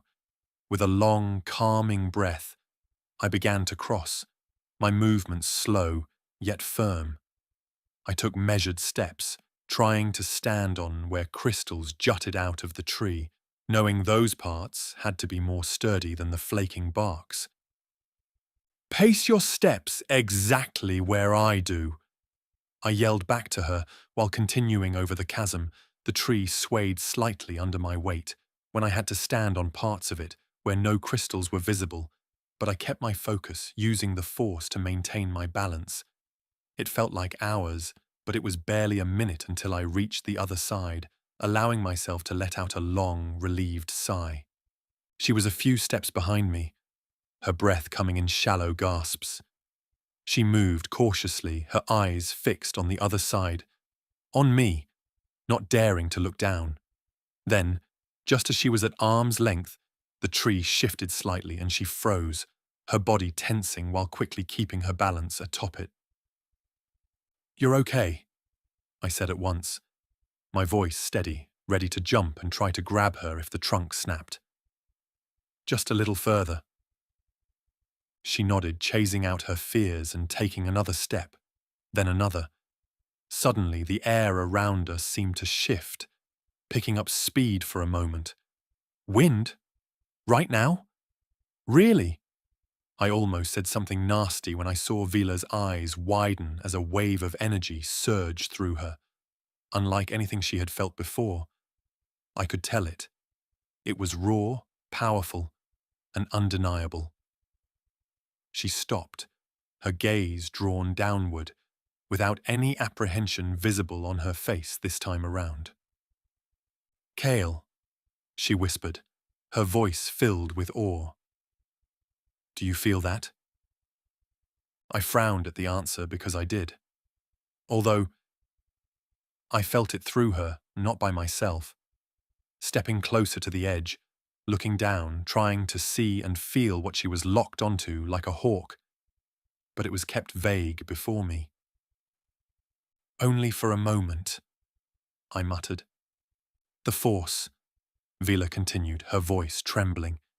It's calling me." Before I could respond, she knelt on the trunk, causing it to creak while peering deeper into the chasm. This made my heart jump because she was almost falling over its edge. Finally, after many long feeling seconds, her eyes locked onto a faint glow far below, a light pulsing with an unnatural rhythm, one that only she could sense. "It's there," she whispered, her voice barely audible. "My crystal. It's down there." My eyes followed hers, spotting the faint glow amidst the darkness, but I wasn't. Sure, there were many like it, but if I ignored what she was feeling, I would ignore all of our teachings. "Can you get to it?" I asked, concern lacing my tone, but Vila nodded, determination replacing her fear. "I have to." "That's a long way down," I said again, my worry evident this time. "We'll need to find a safe way for you to descend." Vila's gaze remained fixed on the crystal, not answering for another few seconds, almost making me repeat myself. "I'll do it," she said firmly. "I can feel it. The Force will guide me." "Isn't that true?" She smiled, finally glancing at me. What could I say to that? Except agreeing. But if the Force put me together on this path, I am not going to let her do it alone. "Okay, but we do this together." She didn't refute my offer, not out of pride or any other stupid reason. She excitedly ran over to my side, just so when she jumped off, the tree finally crumbled and fell apart, plunging into the chasm, making us look at each other, gulping at the same time. Pushing down what just happened, we worked quickly, using vines and roots to fashion a makeshift harness and rope so she wouldn't need to descend without anything there to catch her. I had trust in her abilities, but I did not trust the land that just cracked apart under our feet. Not after the tree's disintegration. I secured one end to a sturdy-looking crystal while Vila prepared herself for the descent. As she lowered herself into the chasm, I held the rope tightly, my heart pounding with every inch she sank into the abyss. I did my best to make it into a smooth descent, careful so the edge of the chasm wouldn't cut our makeshift rope. The air grew colder as Vila plunged into the earth, her breath becoming visible, and the glow of her crystal grew brighter with each meter she neared it. I could feel through her how the Force surged around her body, and her crystal's presence became a comforting embrace. Reaching the correct altitude, she landed softly on a patch of crystalline shards sticking out of the Earth's wall, the light of her kyber crystal twinkling in her eyes. I felt it as if I was there with her, watching her approach it slowly, her heart pounding. As she reached out, her fingers brushed its surface, and a surge of energy coursed through her. I just hoped she wouldn't faint as I did. "I found it," she whispered, tears streaming down her face. "It's mine." "Are you okay?" I shouted down, knowing she had said something, but I couldn't hear her. I'm fine, she called back, her voice happy beyond question. I've got it! I sighed in relief before shouting again. Let's get you back up here before something unexpected happens again. On it! She yelled as she began climbing. I kept pulling, speeding up her ascension, matching her rhythm. As she reached the top, warm rays of sunlight broke through the jungle canopy, bathing us in a golden light just at the right moment. It felt as if this was indeed preordained. I watched as Vila held up her crystal, its warm glow reflecting the strong light. Thank you, she said softly, her eyes meeting mine. For everything. That's what friends are for, I answered with a grin, feeling just as happy as she did. I couldn't help but compare this feeling to my own success, and it felt just as good. I just wish my family could also understand how it feels when you succeed in helping someone. Chapter 18. Return. The sunlight filtering through the dense jungle canopy felt much friendlier than before as Vila and I left the chasm behind us. I couldn't help but smile as I could feel her happiness after finally finding her own crystal, knowing she didn't fail. I could understand it well, as I was also gripping mine just the same. Despite the fatigue weighing down my limbs after helping pull her up, the sense of accomplishment quickly raised my spirits, chasing the tiredness away. We should keep moving, I said, gesturing toward the forest ahead. The others are probably back by now, and we need to return before they leave us here. They wouldn't. Vila nodded, but then became a bit uncertain, thinking about it more. Wouldn't they? Probably not. Still, best not to risk it, I added in a joking manner. Ugh.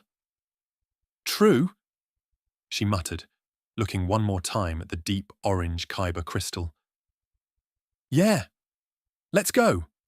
Slapping her face, shaking away her remaining doubts. Her voice was steadier now, the earlier worries and fears replaced by her usual determination. As we walked, I relied on the Force to guide us once again, and this time I was sure where I was heading. It was as if the jungle was no longer obstructing my senses. Instead, it started guiding me. It wasn't long before I began to recognize familiar landmarks, a peculiar tree with twisting roots and a shallow stream cutting through the undergrowth. Vila's pace quickened behind me, and her steps grew bolder, picking up on my lightening mood just the same. After nearly an hour, the jungle began to thin, and we heard familiar voices ahead. Relief surged through me that I was right as we stepped into the clearing where the rest of our group had started our journey. A handful of Padawans were already back, milling about, some practicing basic maneuvers of their finished lightsabers, others meditating, still in the middle of building them. Watching their parts float before their chests, slotting into places, putting it together via the Force. I knew I was going to do the same only a moment later. The thought alone sent a thrill through me. I couldn't wait to start. Kael Vila! A familiar voice called out, and I turned to see Jalo Vreek bounding toward us, his green skin gleaming in the sunlight. You made it! Of course we did, I replied with a grin, patting Vila on the shoulder. We had a few detours, but we found what we came for. Vila held up her crystal, its orange glow catching the light. Jalo's eyes widened, and he let out an impressed whistle. Nice! That's going to make one incredible lightsaber. He chuckled, showing his own greenish-coloured to us. Where's Master Skywalker? I asked, scanning the clearing. Over there, Jalo said, pointing to a figure seated beneath a large tree.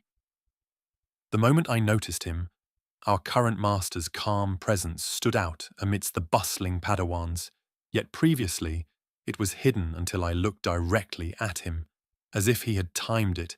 His blue eyes snapped open while meeting mine. With one fluid motion, he rose to greet us, walking up to us in only a few steps despite the fact that he was about 100 meters away a moment ago. "Kael, Vila," he said warmly.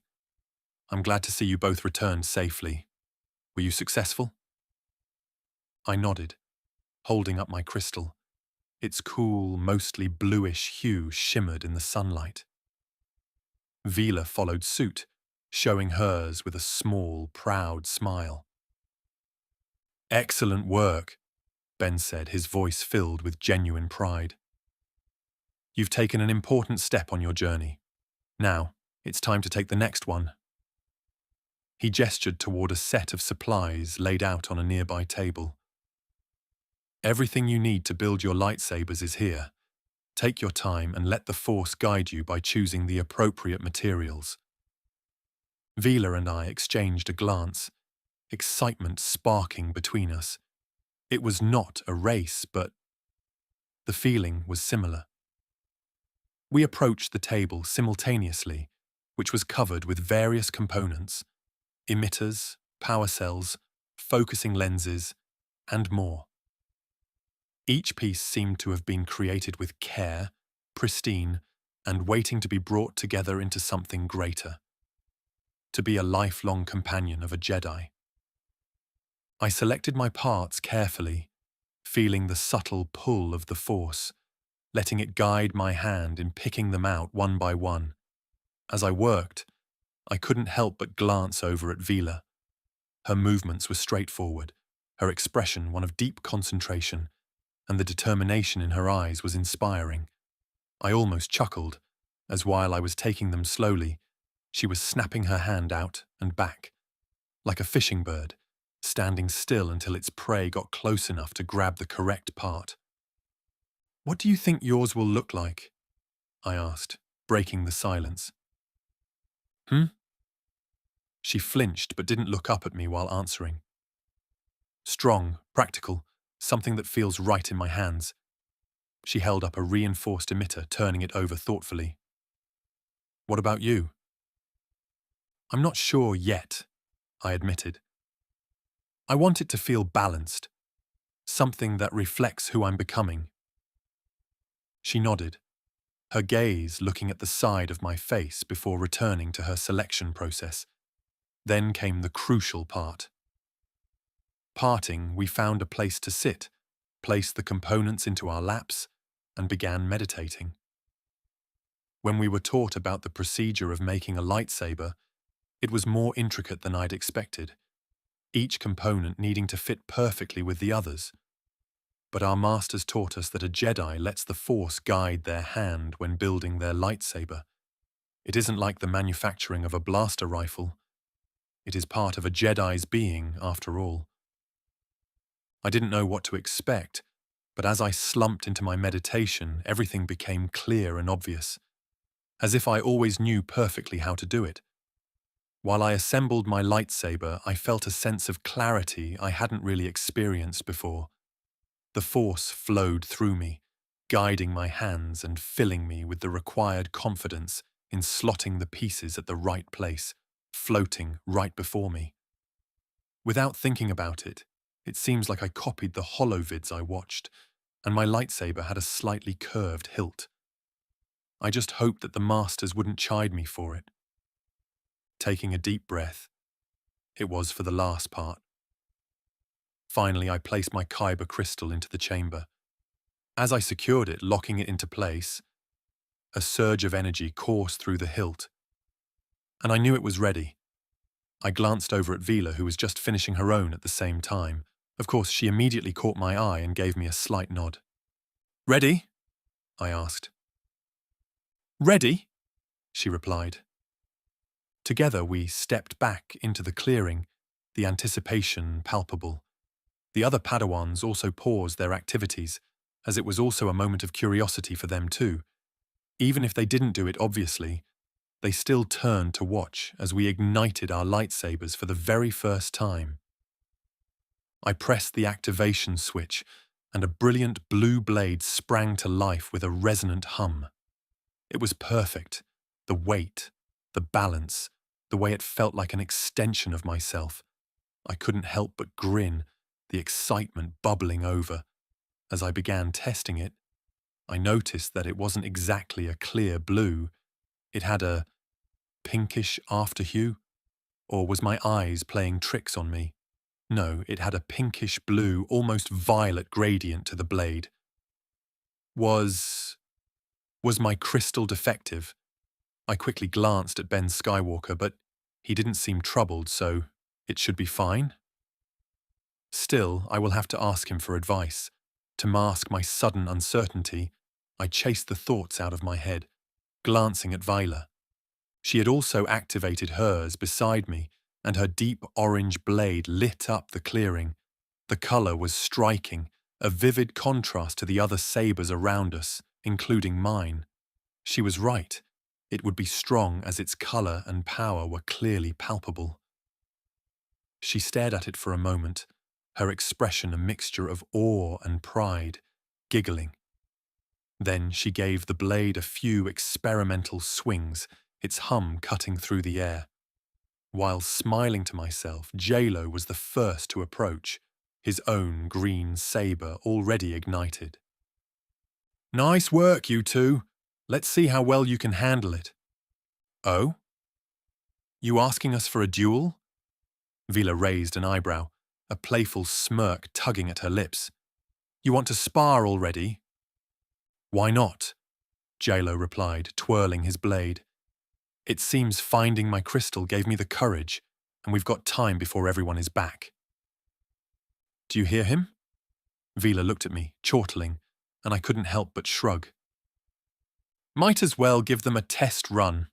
Just be careful. These are no longer training sabers," I quickly added, finally making J-Lo realize who he challenged in his sudden, courage-filled excitement. There was no backing out of it, not when Vila's Leku was twitching in such excitement. So, the three of us moved to a cleared area, and the sparring began. Her movements were swift and precise, and her natural agility gave her an absolute edge over J-Lo.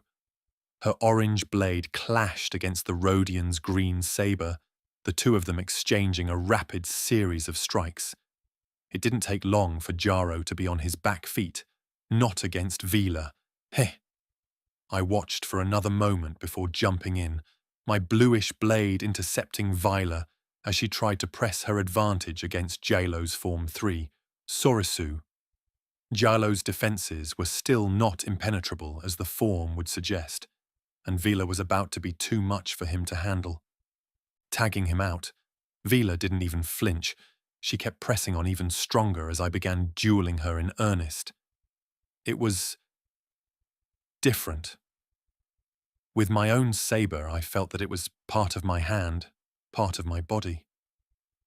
Every move came out much more fluently, stringing my counters in rapid succession, just as Vila's strikes were also much more fierce than ever before. The mock duel was exhilarating. Each of us pushed the other to improve, ending when we separated for the 7th time. We were just standing there, gasping for air, facing each other without a clear winner decided yet. Before we could continue, it was Ben Skywalker's voice who snapped us out of the weird battle meditation-like feeling, powering our sabers down. "Excellent work today," he said as we gathered around him, and by now everyone was back, holding their own lightsabers. Building your lightsabers is a significant milestone, but it's only the beginning. From here, you'll learn to wield them with skill and responsibility. Remember, a Jedi's strength comes not from their weapon, but from the Force and their connection to it. We all nodded, his words reminding us of the lessons we were taught. As the sun began to set, painting the sky in hues of orange and purple, I looked down at my lightsaber. It indeed felt like more than just a weapon. It was a symbol of everything I had accomplished and everything I still had to learn. "Thank you," Vila said quietly, her gaze fixed on her own blade. For helping me back there. For believing in me. That's what friends are for, I replied the same way as I did before, smiling at her. And besides, I couldn't let you have all the fun. Sure, she chuckled, punching my shoulder. But back at the academy, we still need to finish our duel. I knew it! I grunted, making her laugh, and I couldn't help but also let myself show a wide smile. Chapter 19. Duel. The clearing buzzed with excitement as we gathered our belongings and prepared to board the ship to head back to the academy. The jungle's towering trees swayed gently in the wind, their crystalline leaves shimmering in the strong sunlight, making me look at them and think back on everything that had happened since arriving, not just since coming here, but in the past year or so since I came to the Jedi Order to learn. I knew I still had a long way to go and that I had to improve myself, but I felt happy and satisfied, just like everyone else around me. I could feel it. Still, there was something else, but what? After chasing away my thoughts, unable to find the source, drowned out by the excitement, Vila and I stood to one side, checking our packs and ensuring everything was in order. Looks like we're all accounted for, Ben Skywalker said, his calm voice cutting through the chatter as he stood near the ship's boarding ramp. His presence was filled with authority, and I knew he may have been silently guiding or at least overseeing us while we were away. I firmly believed that I found my way back to the starting point by locking onto his presence, and that he was keeping the group focused despite the lingering excitement from our Kyber crystal journey, knowing when to pull back to let us gain experience and when to gently nudge us toward the correct path through the Force. As I tied the last strap on my bag, a different figure stepped forward from the crowd. Aaron Drillis.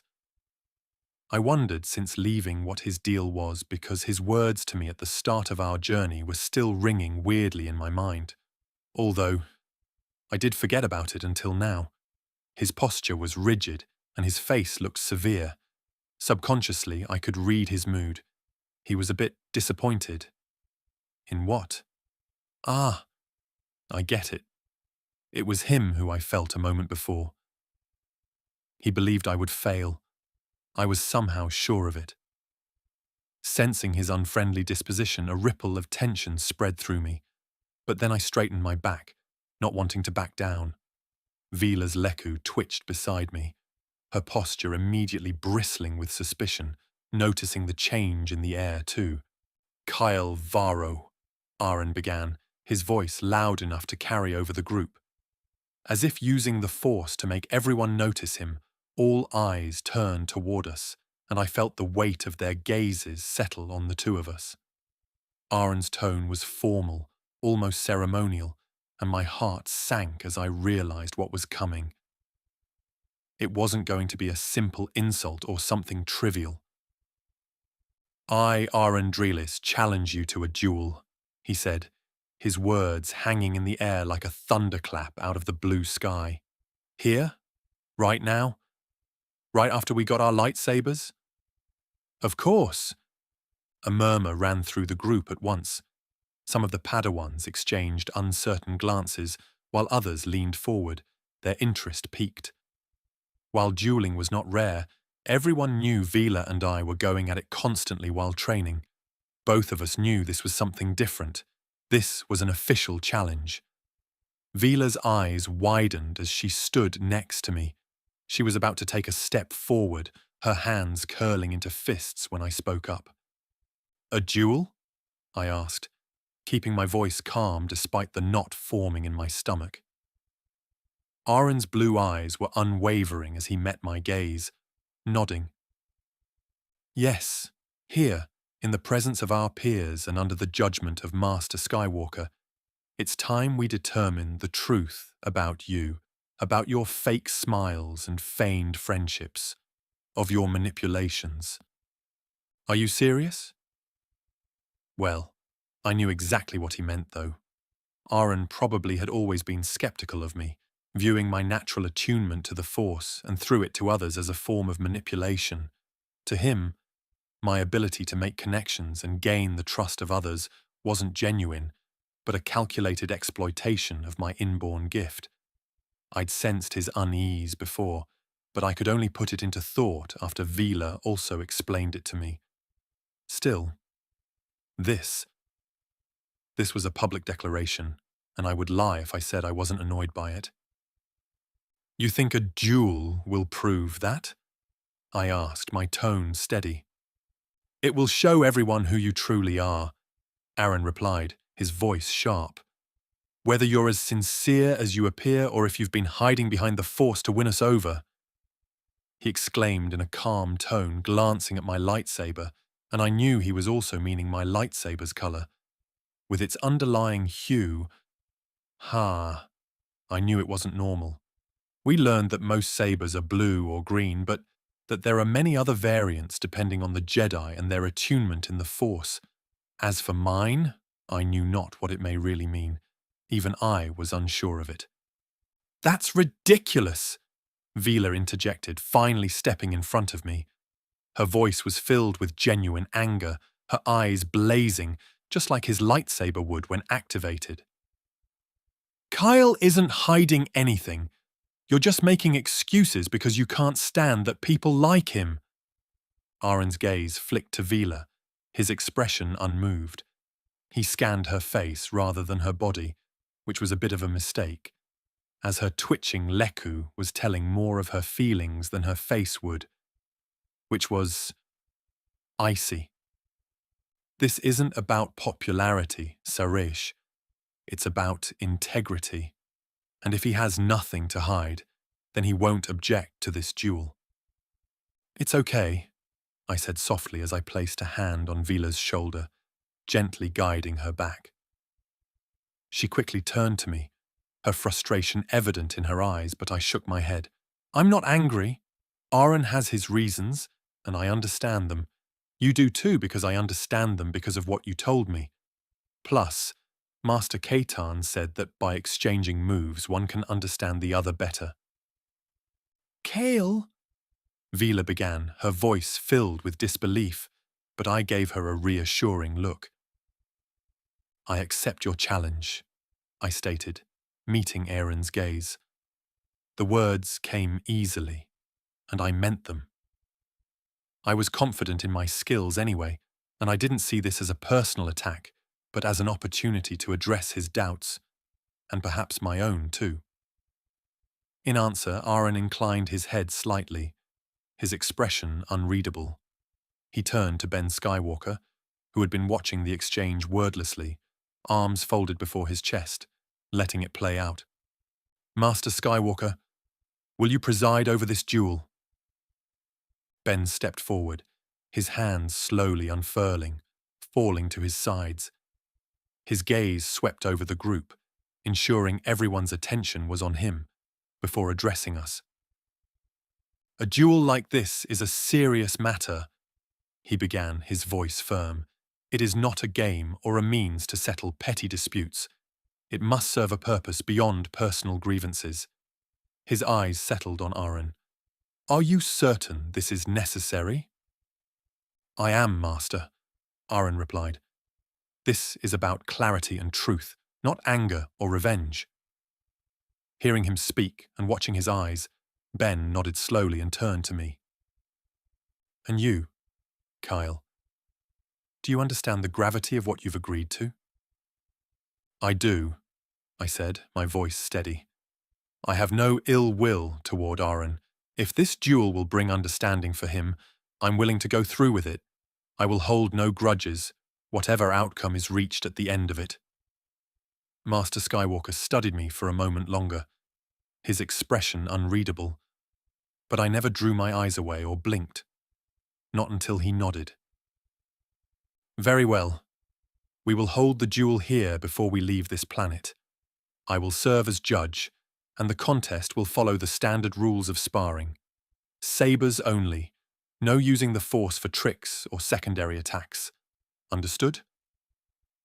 Understood, Aaron and I said in unison.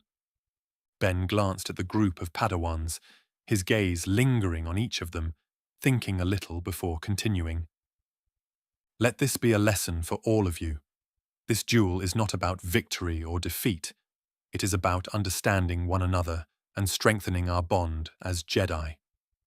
With that, Ben stepped back, gesturing for Aaron and me to take our positions. The Padawans formed a loose circle around us, their expressions ranging from curiosity to unease.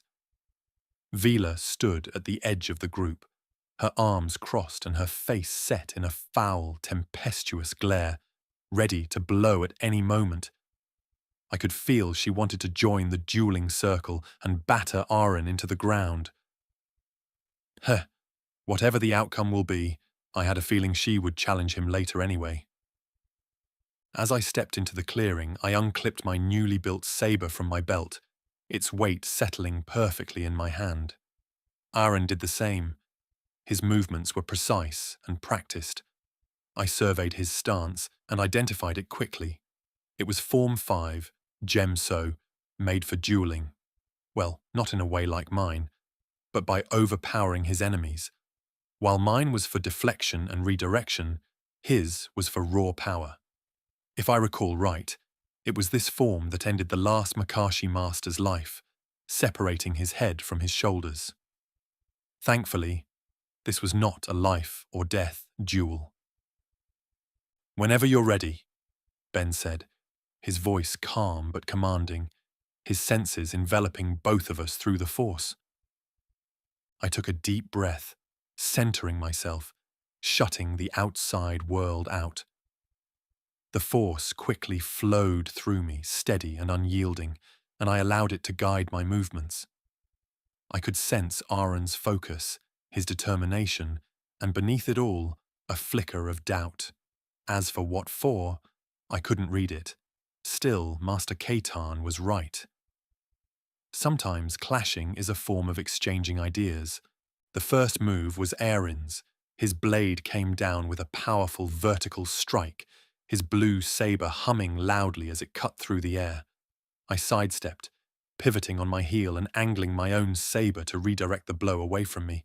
The energy of his attack traveled harmlessly into the ground, but the sheer force of it made my arms tremble. Gem. So was no joke. He followed up immediately, pressing the advantage with a series of heavy, deliberate overhead strikes. Each one was meant to overpower me, to break through my defenses. I gave ground, letting him chase me, his aggression becoming our rhythm. I focused on the flow of his movements and the tempo of his strikes. High, low, mid, high, low, mid, high. It was a pattern, and once I saw it, I couldn't unsee it. I waited for the right moment, forcing my mind to be calm and calculating, to not let his aggression provoke me into a panicked move he could exploit. When his blade came down in another heavy arc, I stepped inside his swing, letting his momentum carry him forward. My blade flicked up, aiming at his exposed side lightly but decisively. Yet before I could scorch his clothes and signal my victory, he managed to dodge, twisting his body at the last moment. With an unnatural spin, putting strain on his legs, he recovered quickly, his eyes narrowing as he adjusted his stance, trying his aching ankles facing me once again. His attacks became more calculated this time around, and his movements tightened. He was adapting, and so was I. I let my instincts guide me, my saber moving in fluid arcs that matched and countered his relentless strikes at its weakest moments. Even then, each clash of our blades sent a jolt up my arm, but I stayed grounded, attuned to his energy and flow. It wasn't just about reacting, it was about feeling it out. His emotions were like ripples in the Force, and I could sense the frustration creeping into his focus. He wanted to dominate, to prove his point and forcefully break through, but the more he pushed, the more he exposed himself. I knew he felt like he was fighting against a current. The harder he pushed, the more elusive I became. Finally, I stepped forward, my blade weaving in a defensive arc to catch his next strike. Our sabers locked, the hum of the energy blades filling the clearing. For a moment, we were frozen, my strength against his strength. Then, knowing that I would lose if I kept it up, I shifted my weight, spinning to his side and breaking the lock. With the sudden disengagement, I directed his saber away from his body, while mine darted forward, grazing his right shoulder ever so lightly. "Point!" Ben's voice called out, calm and authoritative, breaking us off for a moment with the Force surveying Arren's injuries. But it was only his clothes that got singed. Arn's frustration was palpable now for everyone else too, but he didn't let it overwhelm him. With a sharp breath, he came at me again, faster this time, his strikes a blur of controlled aggression. I matched his pace once again, our sabers flashing as we moved in a deadly dance. The Force was my ally, guiding my movements, whispering the rhythm of the fight, feeling my saber move fluently in my palm, utilizing my curved hilt and its advantages to the maximum. This was no longer like practicing with the training saber. This was an entirely different level, and I could only achieve it because this saber had my kyber crystal in it. Then I felt it, a shift. His strikes became slightly erratic, his rhythm faltering. He was trying to anticipate me, but in doing so he was losing his own flow, abandoning his form, the stance he studied. It was a mistake. We are still Padawans. One thing I understand is that if, as a beginner, we think we can just create something new in the middle of a duel, we think way too much about our gifts. I seized the moment without hesitation, stepping inside his guard once more, quickly exploiting his now messy form. My saber traced a line across his torso, a light touch that ended the duel. I opened his shirt, slightly scorching his chest, but not deep enough to leave a scar behind. "Match," Ben said, stepping forward as the hum of our sabers faded into silence. Our hands pulled away via the Force as if he were holding our wrists. Firm, but not painful. I deactivated my saber while I kept looking at Aaron. His chest rose and fell as he caught his breath, his expression a mix of frustration and begrudging respect. Whatever he wanted to say was now no longer able to leave his mouth. I bowed slightly, acknowledging his effort but also signaling that I won this round.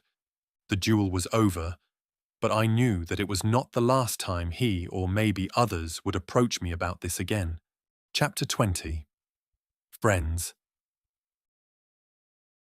The academy was alive with activity, especially the training fields where most of us were testing our new sabers, dueling with each other under the watchful eyes of Master Catan. For many, the recent Kyber Crystal expedition had been an experience they would not forget. Ever. We were now armed with our own lightsabers. And more than that, by speaking to many of the others, I also learned that it wasn't just me who had an experience. Although it made Vila frown, why didn't she have a weird dream? Not everyone had. Like Jarlo, he also missed out on getting knocked out by the Force and reliving something from their past. They didn't ask about my experience, and to be honest, I didn't want to speak about it either. I could somehow sense that most people here were not really fond of the Remnants, even if they were no longer at war with the Republic or their other neighbors.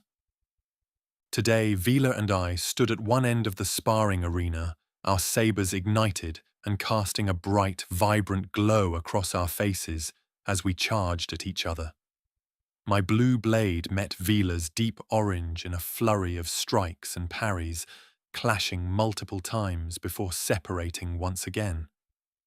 I could feel that our movements were fluid and focused, probably a showing of our growing bond as partners in training. I could feel what she would do next and anticipate her move, but unable to counterattack her because she did the same with me. Since coming back, all of our matches were an actual draw. "You're holding back again," Vila said, her voice sharp as our sabers locked once again. The clash of energy illuminated her fierce expression, making me smile wryly at her stubborn pouting.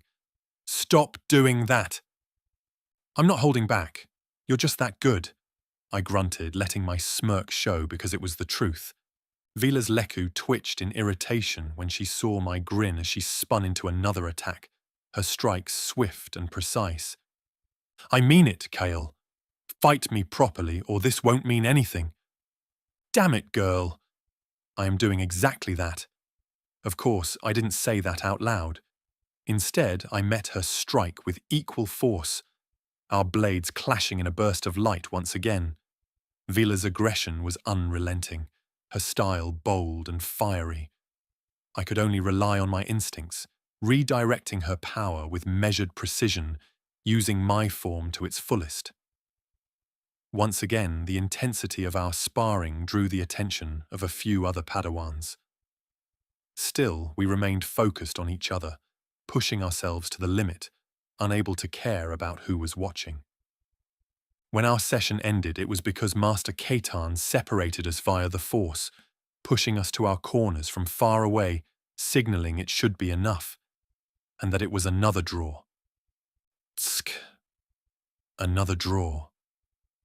Vila grunted, though her gaze flicked toward the far side of the arena. I should be pummeling Aren to release this frustration. "Are you trying to let the dark side in?" I asked jokingly, watching her roll her eyes while I also followed her gaze to where Aren stood, deep in conversation with a few other Padawans. Aren had been avoiding Vila since our return, refusing her repeated challenges. I could sense her frustration, her desire to prove herself against him simmering beneath the surface. No. It wasn't to prove anything. She just disliked him and wanted to beat him. "He'll have to face you eventually," I said, placing a hand on her shoulder, trying to placate her feelings. "Give it time." "Yeah, maybe." Vila huffed, but she nodded, letting out a calming breath. "Let's go and eat something. I'm starving." "Let me take a shower first." I chuckled, wiping my forehead. "You don't smell bad." She ignored my protest, grabbing my hand and dragging me along like a pet. "Come. Let's try something spicy this time around." Across the academy, in a quieter section of the training halls, Iowi Murtak was gathering his group of followers. They sat in a semicircle around him, occupying one of the meditation alcoves, their expressions attentive and respectful. Iowi's charisma was undeniable. He was a Padawan who arrived 5 years ago, and since then, he has established a small group of others who believed in the Jedi Code of old. His presence commanded attention, and his words carried the weight of someone who believed sincerely in what he said. "The Jedi Order stands for discipline and control," Iowi began, his tone measured and deliberate. "Our emotions must serve the light, not dictate our actions. Yet there are those among us who forget this truth." His gaze swept over his group, lingering on each of them. Among them was its youngest member, Aren Drellis, his arms crossed as he listened intently. Another was Lyra Sindel, a Mirialan Padawan whose calm demeanor belied her firm belief in Iowi's ideals. Just like them, the others nodded in agreement, their trust in Iowi evident and growing stronger with each passing year. "Kael Valtherion," Iowi continued, his voice steady but carrying an edge. "His ability to influence others is unnatural. It's not connection, it's manipulation, especially because I can feel he is hiding something. He speaks about being honest while he himself is lying. A hypocrite." Then there is Vila Saresh. Her aggression clouds her judgment. They are risks to the Order, and if we fail to act, those risks will grow. Our Order suffered a lot, and we were even exiled from the Republic once. We can't risk what the Grandmaster built, the peace we worked so hard for. But the masters must see it too, Lyra said, her voice quiet but firm. Surely they're aware. Iowe's jaw tightened, his frustration flickering for a moment after hearing her words. Perhaps they do. But they're allowing it to continue, thinking it's a lesson for us all. They're wrong. It's dangerous. Kael defeated me in the duel, but there's something about him. Aaron spoke as he shifted in his seat, his gaze meeting Iowe's. Something I can't shake. It's like he's always one step ahead, but not in a natural way. While we fought, it was as if he was in my head. Exactly, Iowe said, his voice gaining momentum. He doesn't fight like us. He doesn't act like us. The Force is not a tool to be used for personal gain, yet he wields it as if it is. What can we do? Lyra frowned. The Masters won't act unless there's proof. Then we give them proof, Iowe said, his eyes narrowing. We show them what Kael and Vila are capable of, not through lies or manipulation, but by letting their actions speak for themselves. To disperse the darkness, we must shed light upon it. How? Aaron asked, leaning forward. They're careful, Kael especially. He's too measured, too calculated. That is the issue, is it not? Everyone makes mistakes. Iowe's expression hardened. We just need to be there when they do. And if they don't, we create the conditions that reveal their true nature. Listening to Iowe, the group exchanged glances, a mixture of uncertainty and resolve to pass between them. Iowe's confidence was infectious, his belief in their cause unshakable. Without realizing it, he was influencing them in the same way Kael influenced his friends. Still, to Iowe, this wasn't about rivalry or jealousy. It was about protecting the Jedi Order from what he perceived as threats from within. In his mind, the Masters were too preoccupied with focusing on the outside, welcoming anyone who was gifted in the Force, creating and fostering danger inside the Order. This isn't about harming them, Iowe said, softening his tone. It's about the truth. The Masters will thank us when they see what we see. Their weakness is that we are too numerous for every Master to watch every one of us individually. We must help them out. And Kael and Vila will either adapt or face the consequences of their actions. We'll follow your lead, Iowe. Lyra nodded slowly, her expression thoughtful. But we have to be careful. If we're wrong, we're not wrong, Iowe said firmly. Trust in the Force. It will guide us. The group fell silent, and their decision to commit to their strategy finally sank in as Iowe's words sank in. The seeds of their plan were planted, and Iowe's confidence in their mission fueled their resolve. In his mind, he wasn't acting out of arrogance, but out of duty. He honestly believed he was doing what was best for the Order. It was the same day, the same night, and the same main training field. I stood at the edge of the arena, watching Vila practice her Form 4 techniques, this time alone. Her movements were sharp and aggressive, a stark contrast to my more fluid style. She caught my eye, of course, and smirked, twirling her saber before deactivating it. Want to go around? A quickie? She teased, walking over. Not tonight. You know we are forbidden to do it without supervision, so you'll have to wait until morning to test me again. I'm done for now. You've gotten better, you know. I can no longer push you down. Aren't you proud of yourself?